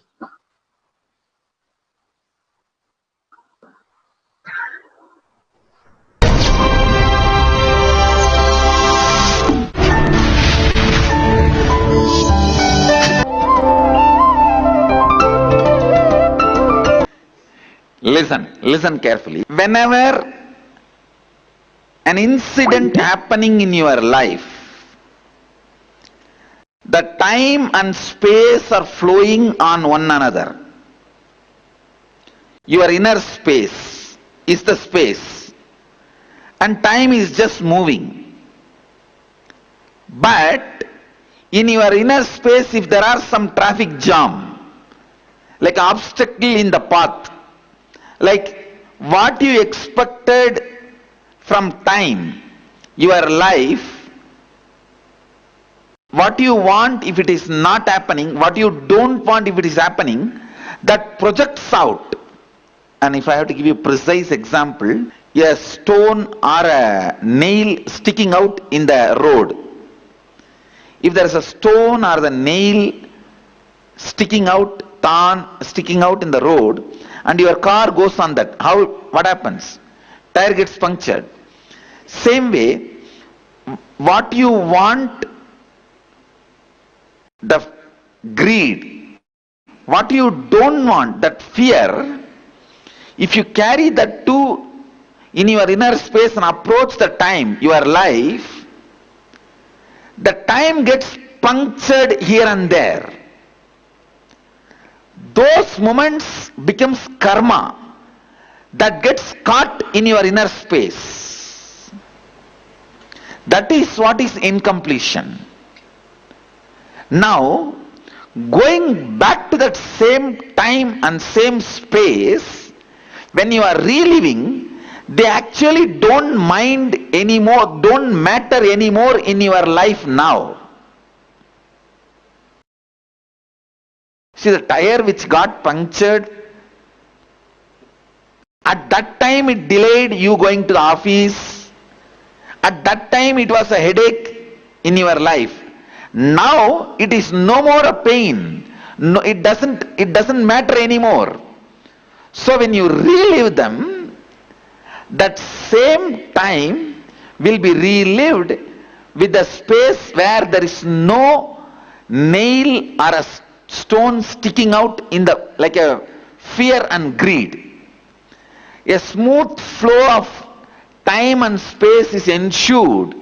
When there is a smooth flow of time and space, it is called completion. So the punctured time is made to run through your inner space again consciously. So naturally, the fear and greed do not impact the time again now. Those wounds melt down. Those wounds get healed. A smooth flow of time and space, when it is ensured that karma melts down, that incompletion melts down, you become free from the incompletion created. Please understand, it's one of the most basic question about incompletion. First time I am answering this question. This is the most basic science of why, how incompletions are built and why it gets completed when the reliving happens. Your life is nothing but time flowing over the space. If you just keep your space with so much of love, visualize you are holding yourself with so much of love and expansion and bliss and allowing the time to cross you. That is like it will be like just such a beautiful flow. It will be like a snow car driving. You will exactly feel life is flowing through you like that. Snow car driving. And it is more and more exciting, enthusiastic. But whenever you stick your fear and greed into the time, you dent the time. The dented wheel cannot move fast. Removing the dents is completion. How many of you got the answer I gave? If you are a regular Satsang, you will catch it immediately. If you are watching our Satsangs, you will catch it immediately. Otherwise, the words I have thrown are little, maybe going above your head. How many of you did not understand? Raise your hand. I'll repeat. If you did not understand, please raise your hand. I'll repeat. Listen. Listen, I'll repeat. I'll repeat. Listen. Visualize your inner space is the road. That nail or a thorn or a stone sticking out of the road is your fear or greed. Your car tire is time. If the time moves smoothly on the space, there is no incompletion. If it moves on the nail or the stone, then your tire becomes flat. You can't move further. So, always if you hold the inner space consciously, without fear and greed, you will never create incompletions. For it to be reality, go back to the incompletions created, where all you put your nail and the stone, relive. So, when the time moves into the space, please listen, you may go back to that same space, same time and relive, but it is happening now. Please understand, you may go back to past, but you are in present. Going back to the past while you are in present is completion. Going forward to the future while you are present is inspiration. What you are going to do, if you visualize, that becomes inspiration when you are in the present. What you have done, if you relive, it becomes completion when you are in the present. You see, when you consciously relive, whenever you become conscious, you will be in the present. And consciously relive, you will suddenly removing all the dents and cleaning up your whole past. The time is healed. Kalabhairava puja is done. Immediately Kalabhairava blesses you with completion. I bless you all. Let's all radiate with integrity, authenticity, responsibility, enriching and causing eternal bliss. Nithyananda. Nithyananda Dhyanapeetham, Nithyananda Nagar, off Mysore Road, Bidadi, Bengaluru. Phone 08027. We invite all of you to spread the message of Sri Kailasa, share the Satsang, enrich yourself with enlightenment and enrich the world with enlightenment. We invite all of you to share this video on Facebook, Twitter, Instagram, and other social media platforms you're watching us. Also, don't forget to subscribe to our YouTube channel, Kailasa's Nithyananda TV, to receive exciting updates about Sri Kailasa. It is now time to prepare.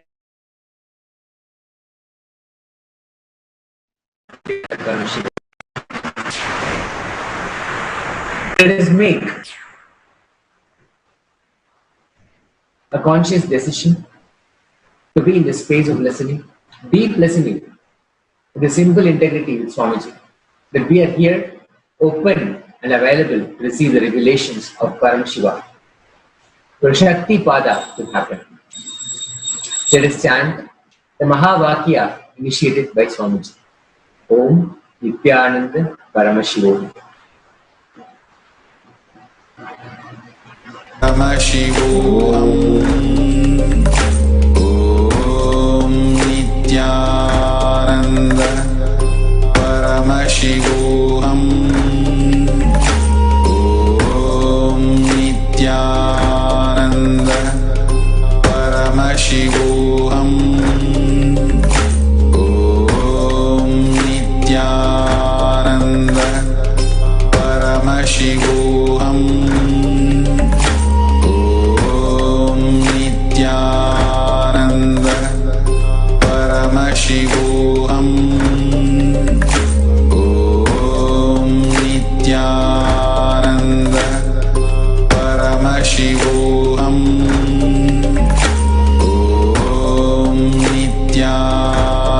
Om Nithyananda Paramashivoham. Om Nithyananda Paramashivoham. Om Nithyananda Paramashivoham. Om Nithyananda Paramashivoham. Om Nithyananda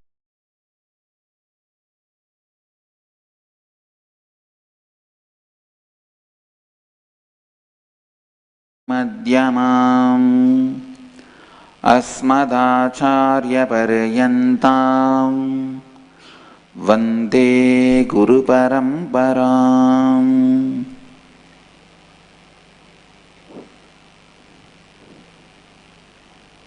इस समय हमारे साथ उपस्थित सभी दर्शकों और भक्तों का मैं प्रेम एवं आशीर्वाद सहित स्वागत करता हूँ.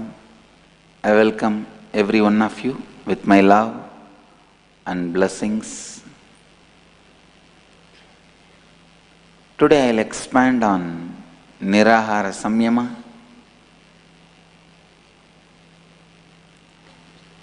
And I have three things to talk today. One, the story of today's Leela, story of the deity, and Nirahara Samyama,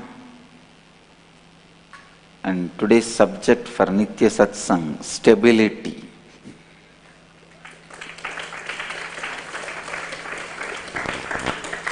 I'll do one by one. First, on Nirahara Samyama.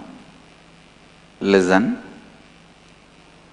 All the Nirahara Samyama participants have to understand these few basic rules and regulations. You cannot use your willpower to be Nirahari. You only can use your conscious power to be Nirahari. What is the meaning of willpower and conscious power?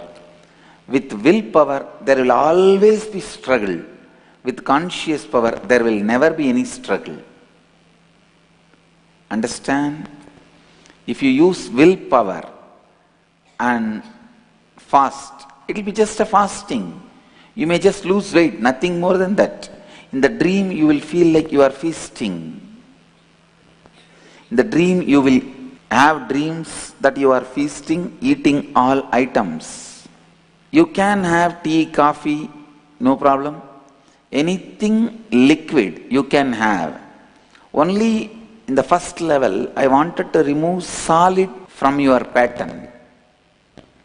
If you remove the solid, lot of items related to pride and taste will be removed. If you remove the solid food, that itself will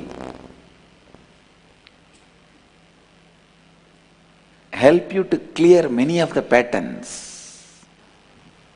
Please understand. So first, this 48 hours,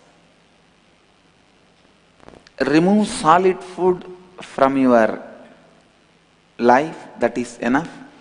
And one more important thing, when the stomach does not have the work of digestion, it will release so many restless patterns to you.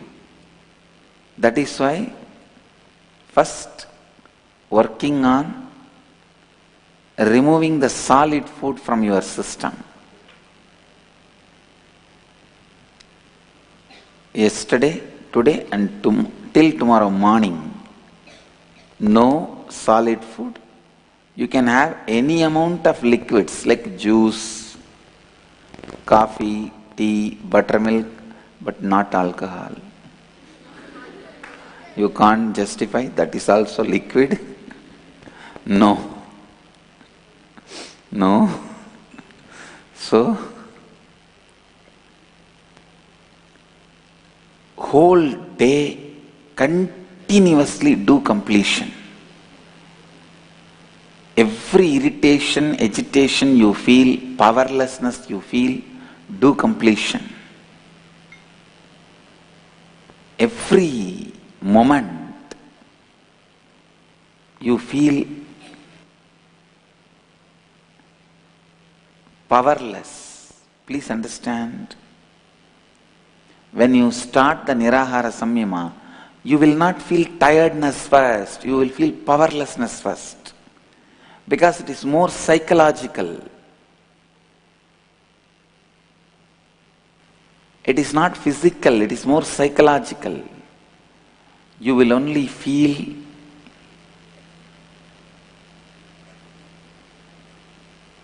powerlessness. Food is always associated with power for you. So understand, complete with all that powerless feeling. जब आप निराहार संयम आरंभ करते हैं, आप थकावट नहीं बल्कि शक्तिहीनता अनुभव करेंगे. उस शक्तिहीन अनुभव के साथ लगातार पूर्णत्व क्रिया कीजिए. Go on completing. Even there is mountains of incompletion in front of you, you can complete. I know sometimes you feel there's mountains of incompletions in front of you. You are afraid to look at the life. I tell you, it is possible. Completion is possible. सभी निराहार संयम में भाग लेने वालों को समझना चाहिए कि आप अपनी इच्छा शक्ति कर उपवास नहीं कर सकते. आपको अपनी जागृत शक्ति का उपयोग कर संयम करना चाहिए.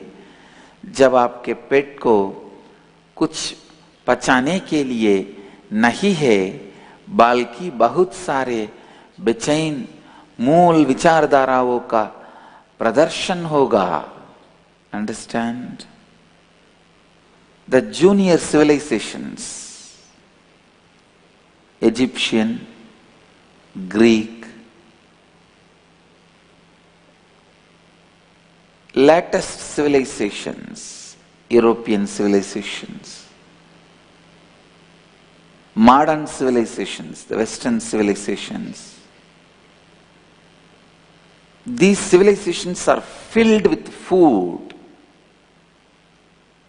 because still they have not found the depths of life. Please understand, when you live for quite a long time, you will discover a lot of great truths related to life. That is why Vedic tradition carries so much of depth. We are sitting on the planet Earth from a long time. We know how to eat, we know how to treat, we know how to wear, we know how to give birth in a best way, we know how to die in a best way. Because we are sitting here for since ages. We are not newcomers. We are senior most civilization. Anywhere you go newly to that city or that place, many things you need to learn from the people who are already settled there. So we are the people who have settled here since ages. I am not talking, please understand, I am not talking out of any arrogance or pride, or I am not even talking because I am born in Vedic civilization. No, I am just stating some truths, simple facts. Our guys know how to fly. 170 years before Wright brothers flew in Mumbai, India, one Hindu Pandit made the aircraft as per the descriptions from Vedic tradition and flew for 4 kilometers. Means little more than 2 miles. So please understand,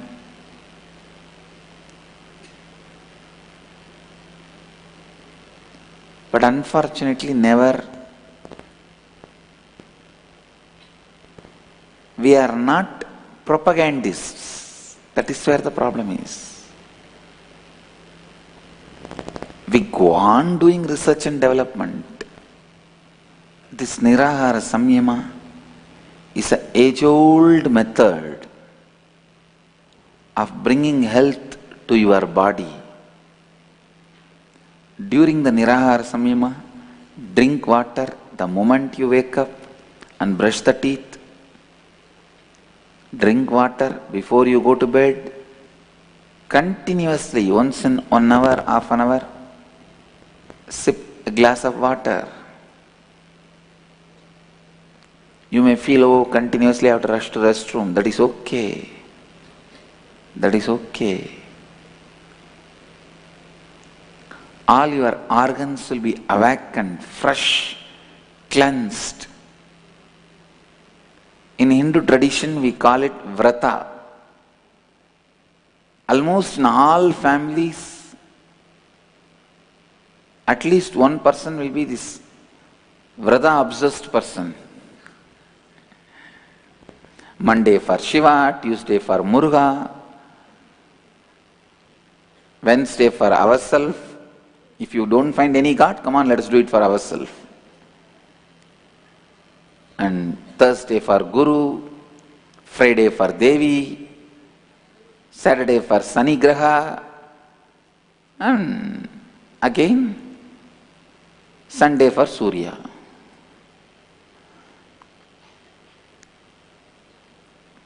But I tell you, always in my experience I found these vrata obsessed people are very healthy.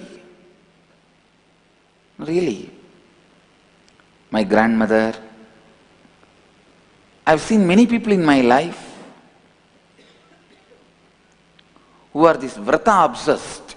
It is from that I got the basis for the Nirahara Samyama. Then I developed as a proper process through the help of Hatha Yoga Pratipika and Patanjali's Yoga Sutras and the yogic literatures. One of the powerful result of Nirahara Samyama is it awakens your Kundalini Shakti. निराहार संयम के समय हर घंटे थोड़ा पानी पीते रहिए, सवेरे उठे की बात और उठने के बाद और रात को सोने से पहले पानी पीजिए। आपके शरीर के सभी अंग बहुत स्वस्थ हो जाएंगे क्योंकि आपका शरीर पूरी तरह से स्वच्छ हो जाएगा। I tell you, this Nirahara Samyama is one of the greatest gift, my contribution to the world. Clearly systematizing. See, the process itself is available from the time immemorial with the Hindu tradition, but I have organized it very clearly with the yogic process and right context. I sincerely request and recommend Nirahara Samyama for healing many disorders and diseases. You can join till tomorrow. Of course, tomorrow we will be having break. Day after tomorrow means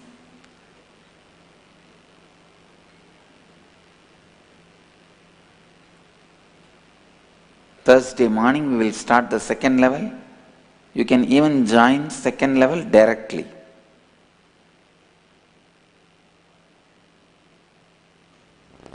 First level is more like a preparing your body and mind without giving a strong shocks. Understand, Nirahara Samyama will awaken many powers which you never even thought you have it. It will awaken your memory power. You may think, how not giving food can awaken memory power? because it will release all the restlessness you carry, agitations you carry, anger you carry, resistance you carry. When you complete with all that, you will have so much of inner space, you will have memory power. So many extraordinary powers you carry inside you will be released with the Nirahara Samyama. That's all for now on Nirahara Samyama. Next I'll describe the Alankar today.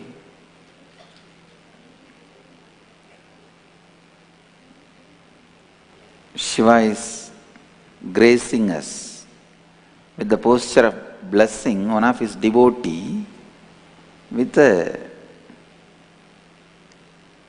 gold coins. The story is very beautiful and sweet story. That is why I don't want to give up on this story. I really thought there are so many important things I have to discuss. Inner awakening is going on. Should I spend time on this story? No, I can't miss this story. It's such a beautiful story that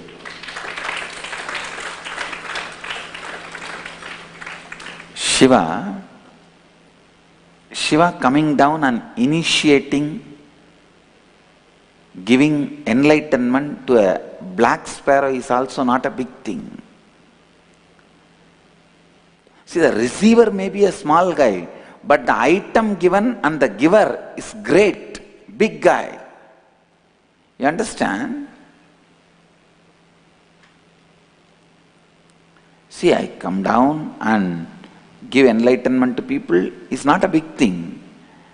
I come down and help one, teach one brahmachari to wash his clothes is the real thing.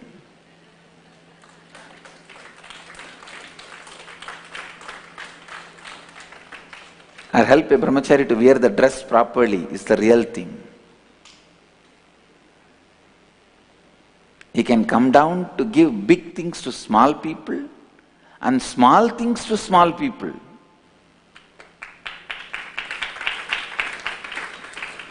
He can even come down to give small things to small people.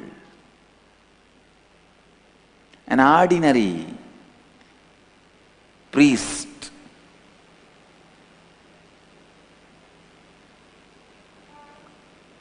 a poor Adishaiva priest who is born from the community which was doing puja to Sundareshwara in Madurai, he is supposed to receive Acharya Abhisheka and get married, only then he can start doing puja to Sundareshwara. So he goes and begs Mahadeva, please give me some money to have Acharya Abhisheka and get married so that I can start doing puja to you. At the same time, Pandya king had a doubt. His name is Shenbaga Pandyan, had a doubt whether his queen's hair is naturally fragrant or the fragrant is artificial. And he ordered the country, anybody who clarifies his doubt will be given 1,000 gold coins. Of course, when he comes down, he does a lot of work. Not just helping a brahmachari to assist wear the cloth properly, or not just help him wash his clothes. When he washes the cloth, when he teaches a brahmachari to wash the cloth, I teach them also how to wash their mind.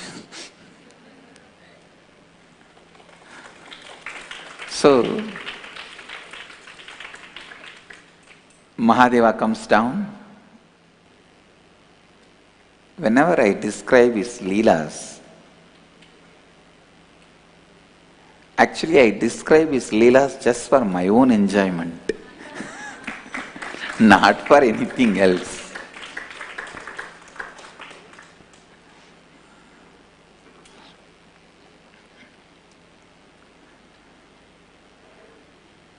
Blessed are those who can flow by remembering his Leelas.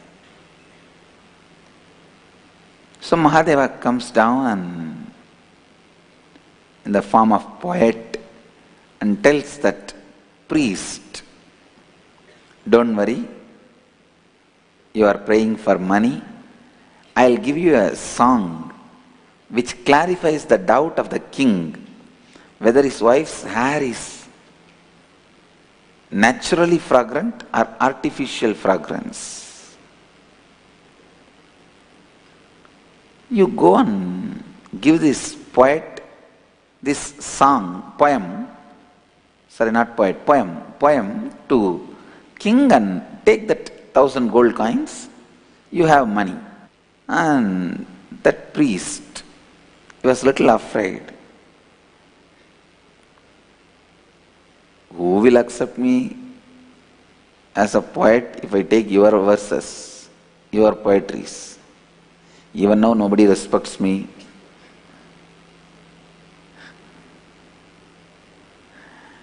How will anybody respect me if I take your poetry and show?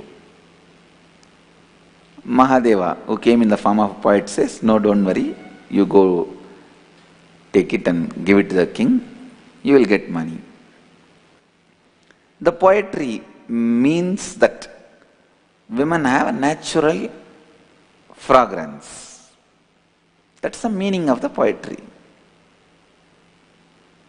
So the poet, the priest, he goes and reads out the poem in the court, and king is very happy that his doubt is cleared because he has not announced his doubt to the world. Please understand, he has not announced his doubt. He only said, I have a doubt, anybody brings the poetry to clarify my doubt, I'll give them the gift. So the poet is supposed to have the intuition to find the doubt of the king. So when the poetry exactly addressed his doubt, king was convinced this poem is from a poet who has an intuition. And he decided he will give the gift, 1,000 gold coins. But there was a chief poet in the court.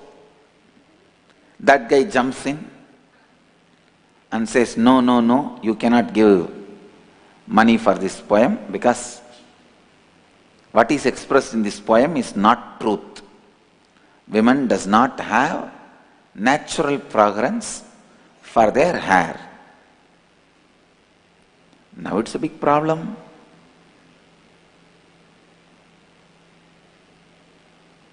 This chief poet says, no,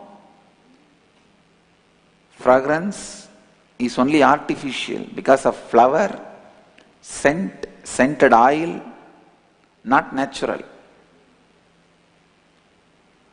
But the poem says it is natural fragrance. Come on, what to do now? Let us analyze really the problem once more. Whether the hair has natural fragrance or not. Because the Nakiran is the great poet, chief poet. Please understand. He is not in an ordinary place. In Madurai, Sundareshwara created 3 seats.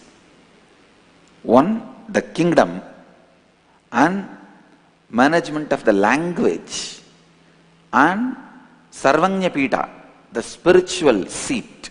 Please understand, for any civilization to be alive, 3 things are required. Philosophy of lifestyle. The lifestyle philosophy. How the lifestyle should be, the philosophy. Second, art and architecture. Third, language. In Madurai, Sundareshwara created 3 seats for all the 3. The Pandya kingdom, the seat of the king, is for maintaining the architecture and art.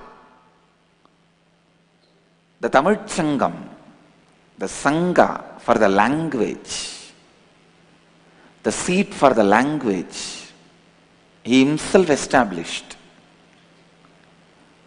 And very important, the Sarvanya Pita, to keep the knowledge of lifestyle alive, Madhurayadinam. He himself established all the 3. So please understand, whenever there was disturbance in any one of these, he himself comes down and maintains, realigns, and revives.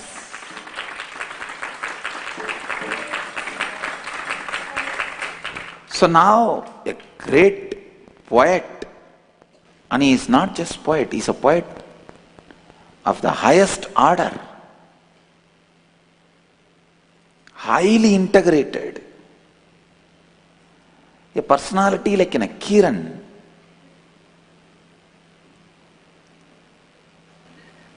Now that is why I really can't digest this pseudo yellow journalist Gopal, Ramagopalan, using the title Nakiran for his yellow journal, blackmailing yellow journal.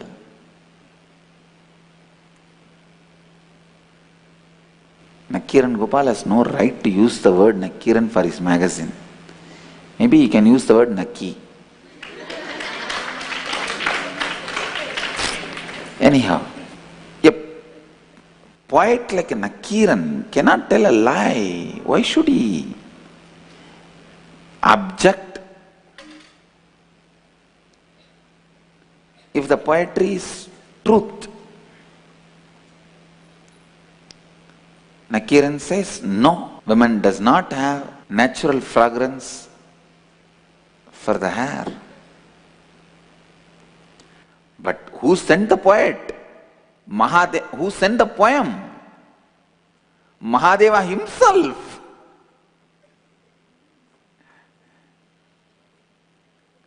So now, big conflict. I tell you, unfortunately, never this story was explained.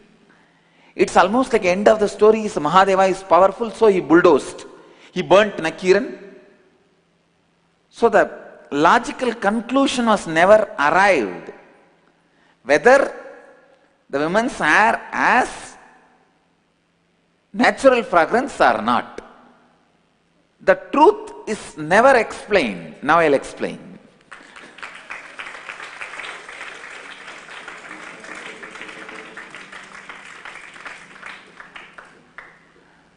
Now I'll explain.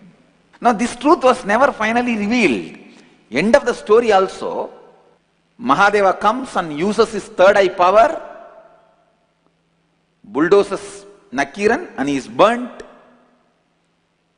And the Nakiran comes back and apologizes, oh Mahadeva. But the solution is not arrived, whether the woman's hair has natural fragrance or not. So the priest comes and reads out the poem, and chief poet opposes, no. Woman's hair has no natural fragrance. But finally, the priest goes to the temple and cries, see what is this? One poet came and gave me the poem and I went to the king. And other than beating, I got everything. Again Mahadeva appears and says, what is this? You did not get the 1,000 gold coin. This guy says, they would have beaten me.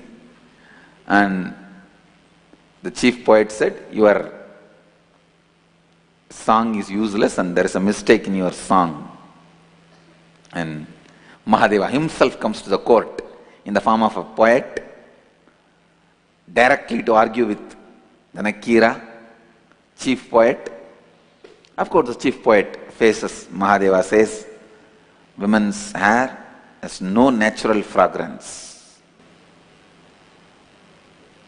Then Mahadeva beautifully argues, even the Devatas and Devis, Nakira makes a mistake there only. He says, no, even Devatas, Gandharvas, women, Devata women don't have natural fragrance. And Mahadeva goes to the next level. Even for Meenakshi, Nakira makes a mistake. Yes, even for Meenakshi, there is no natural fragrance. That is where Nakira lost his integrity. He became inauthentic. Because he already assumed a stand, he has to maintain that stand. Please understand. Then the story goes that Nakira was burnt by Mahadeva's third eye, anger. And Mahadeva orders the king to give the coins to the priest, and all the 1,000 gold coins are given to the priest. And the story ends. But I don't think if you have to use your third eye power, you don't need to come down to just give 1,000 gold coin for a priest. So what is the final logical conclusion? That was never revealed. Please understand, women have natural fragrance for their hair. That's the truth. Listen, when you become highly intellectual, your ability to smell is lost. So as an Akiran is a high level intellectual, he lost the ability to sense very subtle smell. The natural fragrance of the hair is a very subtle smell. King is not that big intellectual, so his sense of smell is still alive. Of course, Mahadeva, sharpest senses. And one more thing you need to know, when a woman becomes intellectual, their hair loses the natural fragrance. So what Nakira expressed from his experience is true. One, he is the high level intellectual. He himself can't smell such a subtle smells, because please understand, when you become very high intellectual, the first thing you lose is the sense of smell. Sense of smell. Whether somebody is an intellectual or an enlightened intellectual, this one test is enough. If he still retains the high sense of smell, he is an enlightened intellectual, or he is just an intellectual. I have always seen all enlightened beings have a high sense of smell. Osho, he can smell a perfume from 200 feet. There are some perfumes he was allergic. So those perfumes, they will not even allow inside the hall, because for 200 feet he can smell. J. Krishnamurti, he can smell maybe more than 200-300 meters. Actually, if you go to Adayar, his center, there is a tree near the entrance, and his quarters is at least 200 meters. He can sit in his quarters and smell the flower in the tree, in the entrance. He will say, that tree is flowered today. Ramakrishna. Nakiran is only an intellectual. Of course, highly integrated intellectual, but not enlightened. That is why he lost the ability to smell that sensitive smells. That's first. Next,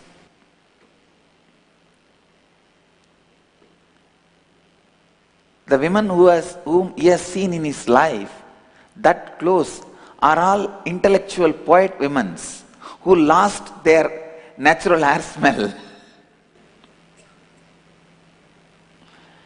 Highly intellectual women lose the natural hair smell, natural hair fragrance. And the third important problem is, the biggest problem intellectuals has is, if they know one handful of clay and their qualities, and thoroughly if they know one handful of clay, they think they know all the clay available in the world. Intellectuals do not believe in assumptions. They think everything is a straightforward square. They just do cookie cutting. So Nakiran has not seen all the women of the world. He might have seen only few women that close where he can smell their hair.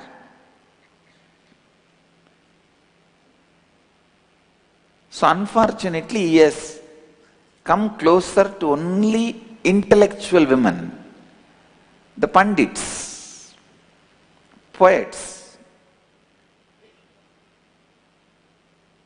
intellectual women, intellectual poets. I should use the word, right word. Because of that, naturally, he never experienced, because neither his nose is capable, nor he came near somebody who has a natural fragrance. Finally,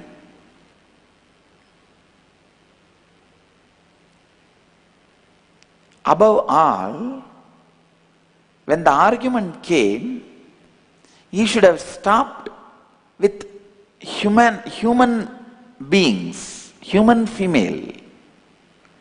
He should not have stepped beyond.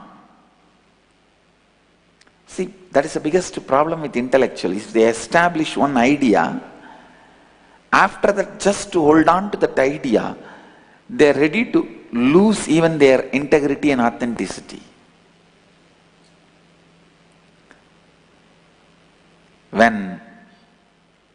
If Nakira would have stopped, no, all the women I have seen in my experience, all the human women don't have natural fragrance. If he stopped with that, the problem would not have arisen.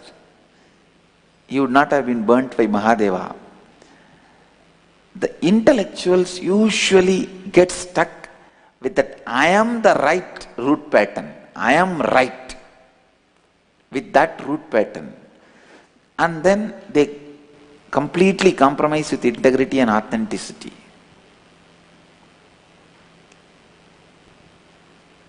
They are ready to lose everything just to be right. That is what Nakira did. This is the most unfortunate pattern, I tell you. And that is the way they lose everything and their very life. Here finally, Nakira realized Mahadeva himself has come down. Even then he argues, no, you may be Shiva himself, but I am right. I am right. No woman has natural fragrance in the hair. Then finally Mahadeva asked, because Nakira lost the integrity and authenticity, Mahadeva takes the responsibility of removing him. He burns him alive through the third eye. When Nakira realized, his soul realized his mistake and apologizes. He gives life back and brings him back. Beautiful story. How, if you are stuck with the pattern, I am right, your whole life will be taken away. This is the example of that story. Anyhow, finally, the question unsolved, whether women have natural fragrance or not, is solved today. This is what exactly happened. All the women who came closer to Mahadeva, all of them had natural fragrance, and all the women who came near Nakira did not have natural fragrance, and he did not have the capacity to smell also. This king had both type of women around him, and in some he saw the smell, natural fragrance, in some he did not see the natural fragrance. That is why he had the doubt. So, finally, Mahadeva has to come back to remove the doubt. Today, Mahadeva is in that alankar, in that decoration, having the gold coins in the right hand and having the poem he wrote in the left hand, with the third eye. So understand,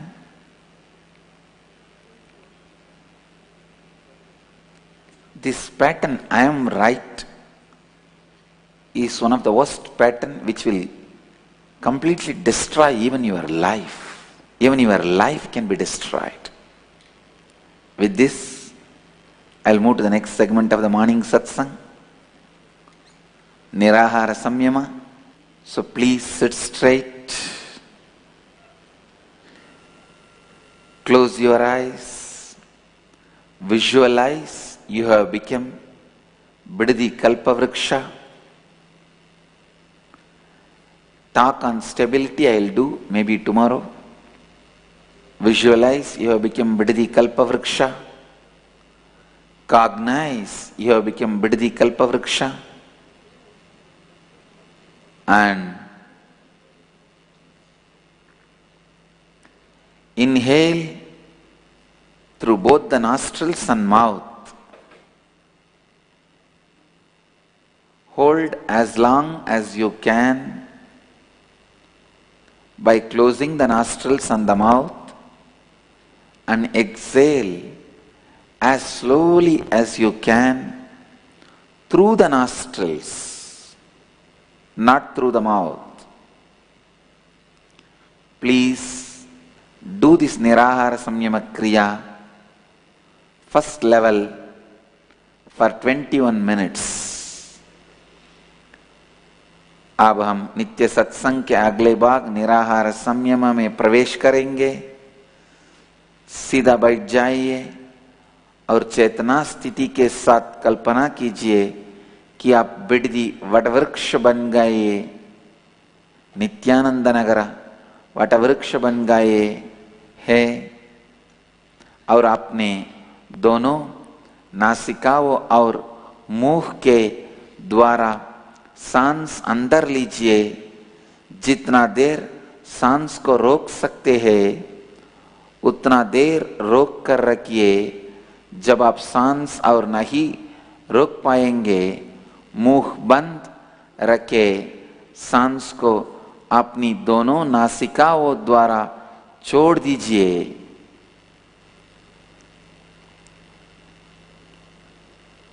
यह क्रिया 21 minute के लिए, यह क्रिया 21 minute तक लगातार कीजिए। Sit straight and start the kriya. Namah Shivaya. Let you all achieve, experience, live, express, radiate, share and explode in eternal bliss. Nithyananda. Nithyananda Dhyanapitham, Nithyananda Nagar, off Mysore Road, Bidadi, Bengaluru. Phone 08027279999. www.nithyananda.org. www.youtube.com/lifeblissfoundation.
sit straight, remember Paramashiva in the third eye, and start with the Sadguru Vandanam. Nithyanandam Paramasukadam Kevalam Jnanamurtim Dvandvatitam Gaganasnasham Tattvamasthadilaksham Ekam Nityam Vimalamachalam Sarvadi Sakshibhutam Bhavatitam Trigunarahitam Sadgurum Tam Namami. Nithyananda, such a beautiful darshan and diksha, initiation from Bhagavan into the powers of Paramashiva. Again and again, giving us powerful cognition to be in the Turiya Atita, the consciousness that I am Paramashiva space, and manifesting the being of Paramashiva. With that space, let's start the power manifestation today. We'll go through the security measures.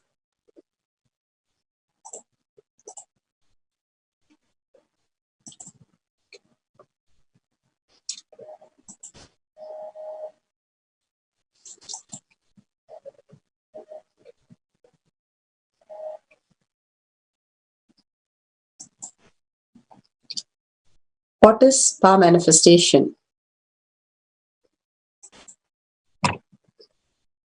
Power manifestation is nothing but a cognitive shift that can infuse powerfulness into any action or state that we are in. It raises the frequency of our body and mind to the ultimate powerfulness, Turiyatita. Bhagavan every day asks us to manifest powers, because as gods and goddesses only manifest powers. They don't randomly live with their mind, not knowing what's happening. Everything from morning to night is a power manifestation. You manifest your life. You know where you're going. You drive your life, not life drives you. That is why it is heightened intelligence and Turiyatita, the consciousness itself. As long as life drives you, you are human. You drive the life, then you are in the heightened intelligence to understand the bigger picture, the higher reality, the awakened state. Who is Paramashiva? Paramashiva is Ajomuha, Avyakta and Vyakta, the unmanifest and manifest, the living being on planet Earth. He performs the Panchakritya, Srishti, Sthiti, Samhara, Trubhava and Anugraha. Satyojata phase. Manifestation is manifested. Manifestation is sustained. Manifestation is regenerated. Manifestation is pulled out of delusion. And manifestation is liberated. The 5 phases and 5 paces of Paramashiva. Vamadeva phase. Sustenance, Srishti. Sustenance is manifested. Sustenance is sustained. Sustenance is regenerated. Sustenance is pulled out of delusion. Sustenance is liberated. Agora phase. Doing the Samhara. Regeneration. Regeneration is manifested. Regeneration is sustained. Regeneration is regenerated. Regeneration is pulled out of delusion. Regeneration is liberated. Tat Purusha, doing the Trubhava. Delusion. Delusion is manifested. Delusion is sustained. Delusion is regenerated. Delusion is pulled out of delusion. Delusion is liberated. Ishana phase. Anugraha, liberation. Liberation is manifested. Anugraha is sustained. Anugraha is regenerated. Anugraha is pulled out of delusion. And Anugraha is liberated. Paramashiva, who has come down as our Guru, Swamiji, His Divine Holiness, Bhagavan Nithyananda Paramashivam. His Divine Holiness, Bhagavan Nithyananda Paramashivam, is a reviver of Kailasha, the ancient enlightened civilization, the great cosmic borderless Hindu nation. His Divine Holiness, Bhagavan Nithyananda Paramashivam, is an avatar and supreme pontiff of Hinduism. He has made the science of power manifestation yoga temple-based university for humanity. Suvajan order of Kailasha, led by His Divine Holiness, Bhagavan Nithyananda Paramashivam, and Nithyananda order of monks, nuns, and Hindu diasporas are working for the global peace and to give superconscious breakthrough to humanity. Nithyananda Hindu University, world's largest with extended campus in 150 countries, is collecting, organizing, preserving, time capsuling, decoding, spreading and reviving 20 million Hindu source books and 64 sacred arts like science of Ayurveda, music, dance, sculpting, astrology, Vastu, and many more. His Divine Holiness Bhagavan Nithyananda Paramashivam is the 293rd Guru Maha Sannidhanam of Shamala Pita Sarvanya Pita, ancient apex body of Hinduism and present emperor of Surya Vamsa Surangi Samrajyam. His Divine Holiness Bhagavan Nithyananda Paramashivam has survived the worst prosecution of multiple assassination attempt on his person and character by anti-Hindu element. Bhagavan has given the science of power manifestation, which is authentic, time-tested, and foolproof. Shastra Pramanas are the Veda Agamas, the eternal, unchangeable truth, which is revealed in the Hindu source scriptures. The Apta Pramanas are the experience of the moon, Ganas, Rishis, Nainamas, Alvas, Siddhas, and Yogis who have time-tested and verified the power of science of power manifestation. Atma Pramanas are the avatars who land on the planet Earth to give a superconscious breakthrough to humanity. His Divine Holiness Bhagavan Nithyananda Paramashivam, this millennium avatar's personal experience of each power manifestation. Shakshi Pramanas are the experience of the millions of disciple, devotees, followers, and they have been initiated into the science of power manifestation by Bhagavan himself. The Shastra Pramana. This is from Vijnana Bhairava Tantra, Sutra 50, Dharana 27.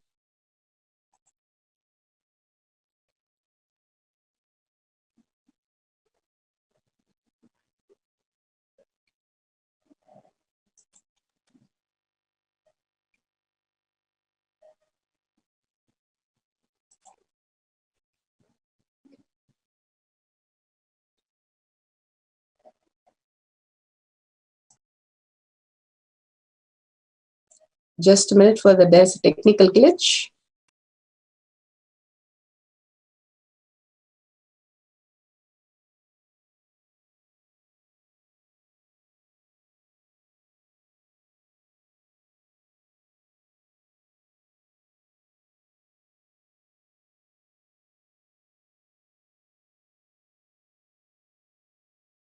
From the Vijnana Bhairava Tantra, Sutra 50, Dharana 27.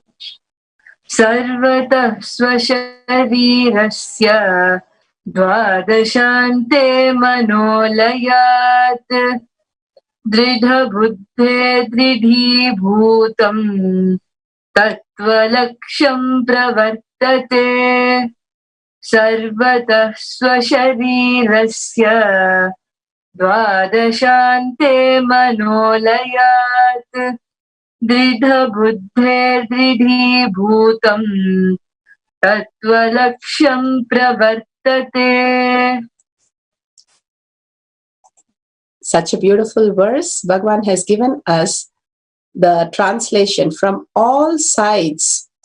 Take one Dvadashanta in your body, such as the between your two eyebrows. Just dissolve your mind in the third eye with a strong, constant, restful awareness. The person who does this, Dhrida Buddhi, who is established in the firm strength of undivided awareness, just like the flame undisturbed by the air, to him the characteristics of the existential reality of supreme consciousness appear and manifest firmly, which do not subside at all. Bhagavan has repeated twice here, strong, constant, restful awareness and firm strength of undivided awareness. Even the flame is undisturbed by the air. To that extent, when you are in the Dhrida Buddhi, when you are stable with what you are perceiving, again and again, Bhagavan says, when you are aligned with a higher reality of you, Bhagavan beautifully says that we are only bored of ourselves. There is nothing to be bored outside us. When things are boring around us, it's not the outside, but inside we are bored and tired of ourselves. Again and again, looking in where we are bored, because we are searching a shadow and trying to catch the shadow, trying to be successful in catching a shadow, and trying to run behind a shadow which doesn't even exist. Bhagavan beautifully says how when we are more aligned with our higher reality, we will be in the Bhava Samadhi, melting in oneness with Paramashiva, becoming one with Paramashiva. The higher identity, who you are, makes you melt more and more into the oneness space, creating the next conscious space, the heightened intelligence and consciousness itself manifesting as your potentiality, your peak possibility starts expressing. But unfortunately, we are caught up with this delusionary world, which is pandemic fatigue, creating constant pandemic fatigue and causing us into delusionary arrogance. Again and again, we are falling into the food pattern and all the lust pattern, anger pattern, and constantly hit by the fear and the greed. If we understand to unclutch from that which does not even exist, food cannot be satisfied by us because we are trying to eat something which is not even there. How can you eat something which does not even exist? It's like you're in the dream and we ask you to have a meal in the dream and come. You'll never be fulfilled. Same way, however much you're going to experience, try to experience fulfillment from this outer world, it does not even exist. It is all pure consciousness and it does not exist as the food as we perceive to fulfill us. When we are dreaming, we can never fulfill us. When we unclutch from that and see who is that who's experiencing this boredom or the excitement out of food, when we start looking in for the deeper truth, when we want to know the higher reality, then we wake up to the beautiful space of oneness, melting in the space of Paramashiva. Here again and again, Bhagavan repeats strong, constant, the Drida Buddhi, simple integrity and simple obedience. Bhagavan always says that our higher identity is what we have to continuously unclutch from this world and be ready with what we want to live as. Once the context of what we are perceiving, what we are seeking, we simply become that. Whatever context each one lives, they become that, the personification of their context. So here he says, constantly, strong, constant, restful awareness, that you are the restful awareness, undivided awareness, that you are that. Bhagavan beautifully says, more and more the connection with Bhagavan, we simply melt in oneness with Bhagavan. How the Nakiran is simply taken off by the delusionary assumptions and the world outside, forgetting even when Paramashiva has come down to give him the liberation, he was deluded and caught in the pandemic fatigue. When we are continuously boiled by this pralaya which is happening, we will fall out of our consciousness space to get into more delusion. So constantly when we start seeking, only then we can hold back our space, which is who we are, and not fall into the delusionary assumptions and get destroyed and destroy others also. Again and again, Bhagavan is reminding us that the way we exist is power manifestation. Power manifestation is building the muscle, conscious muscle, that you are Turiya and Turiyatita. How during power manifestation or doing puja, we are completely surrendered and completely in oneness. We only value our higher identity.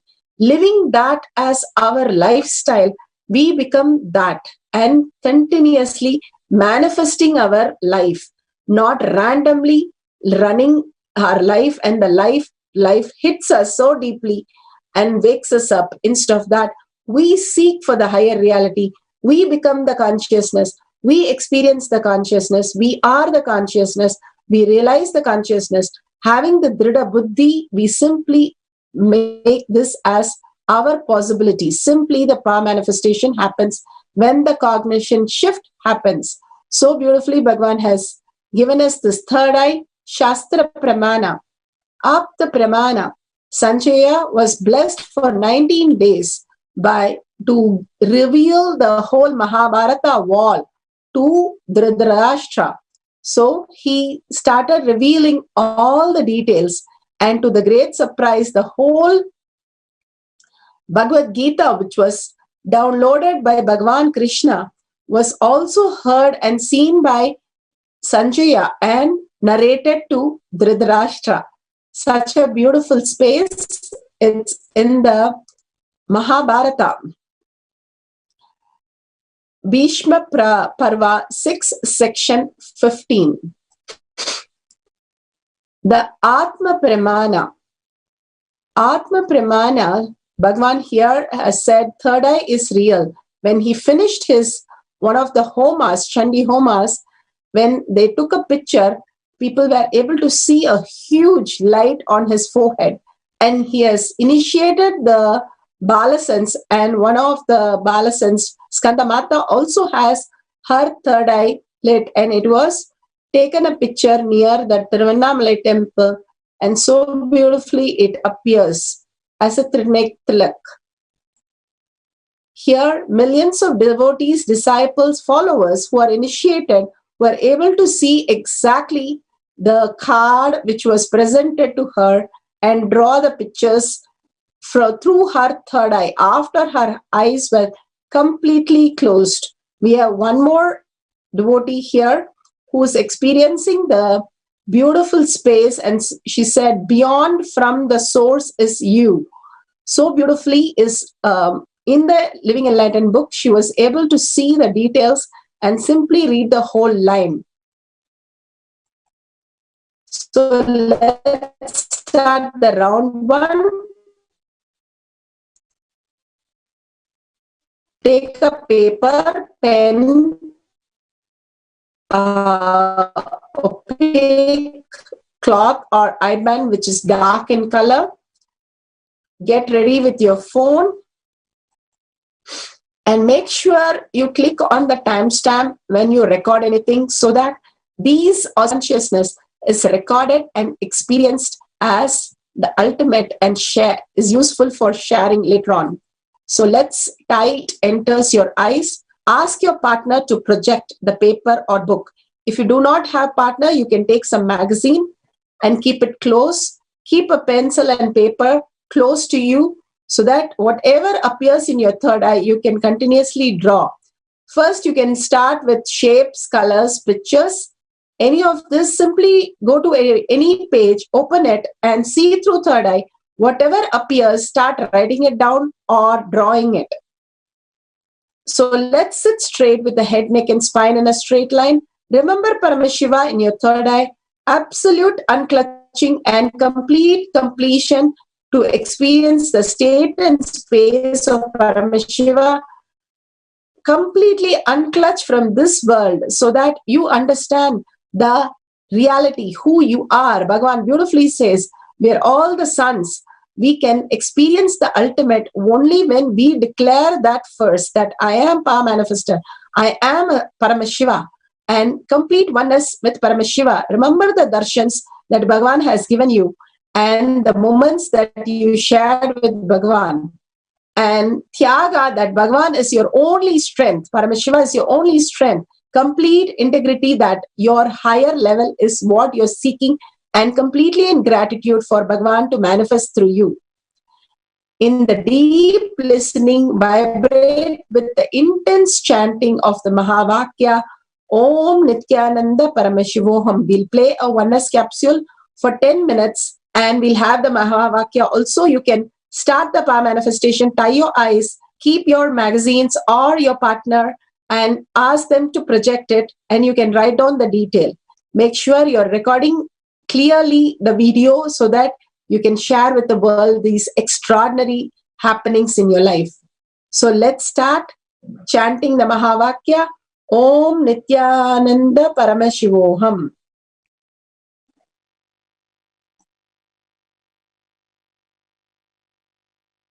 Continue to chant. We'll play the oneness capsule. Paramashivoham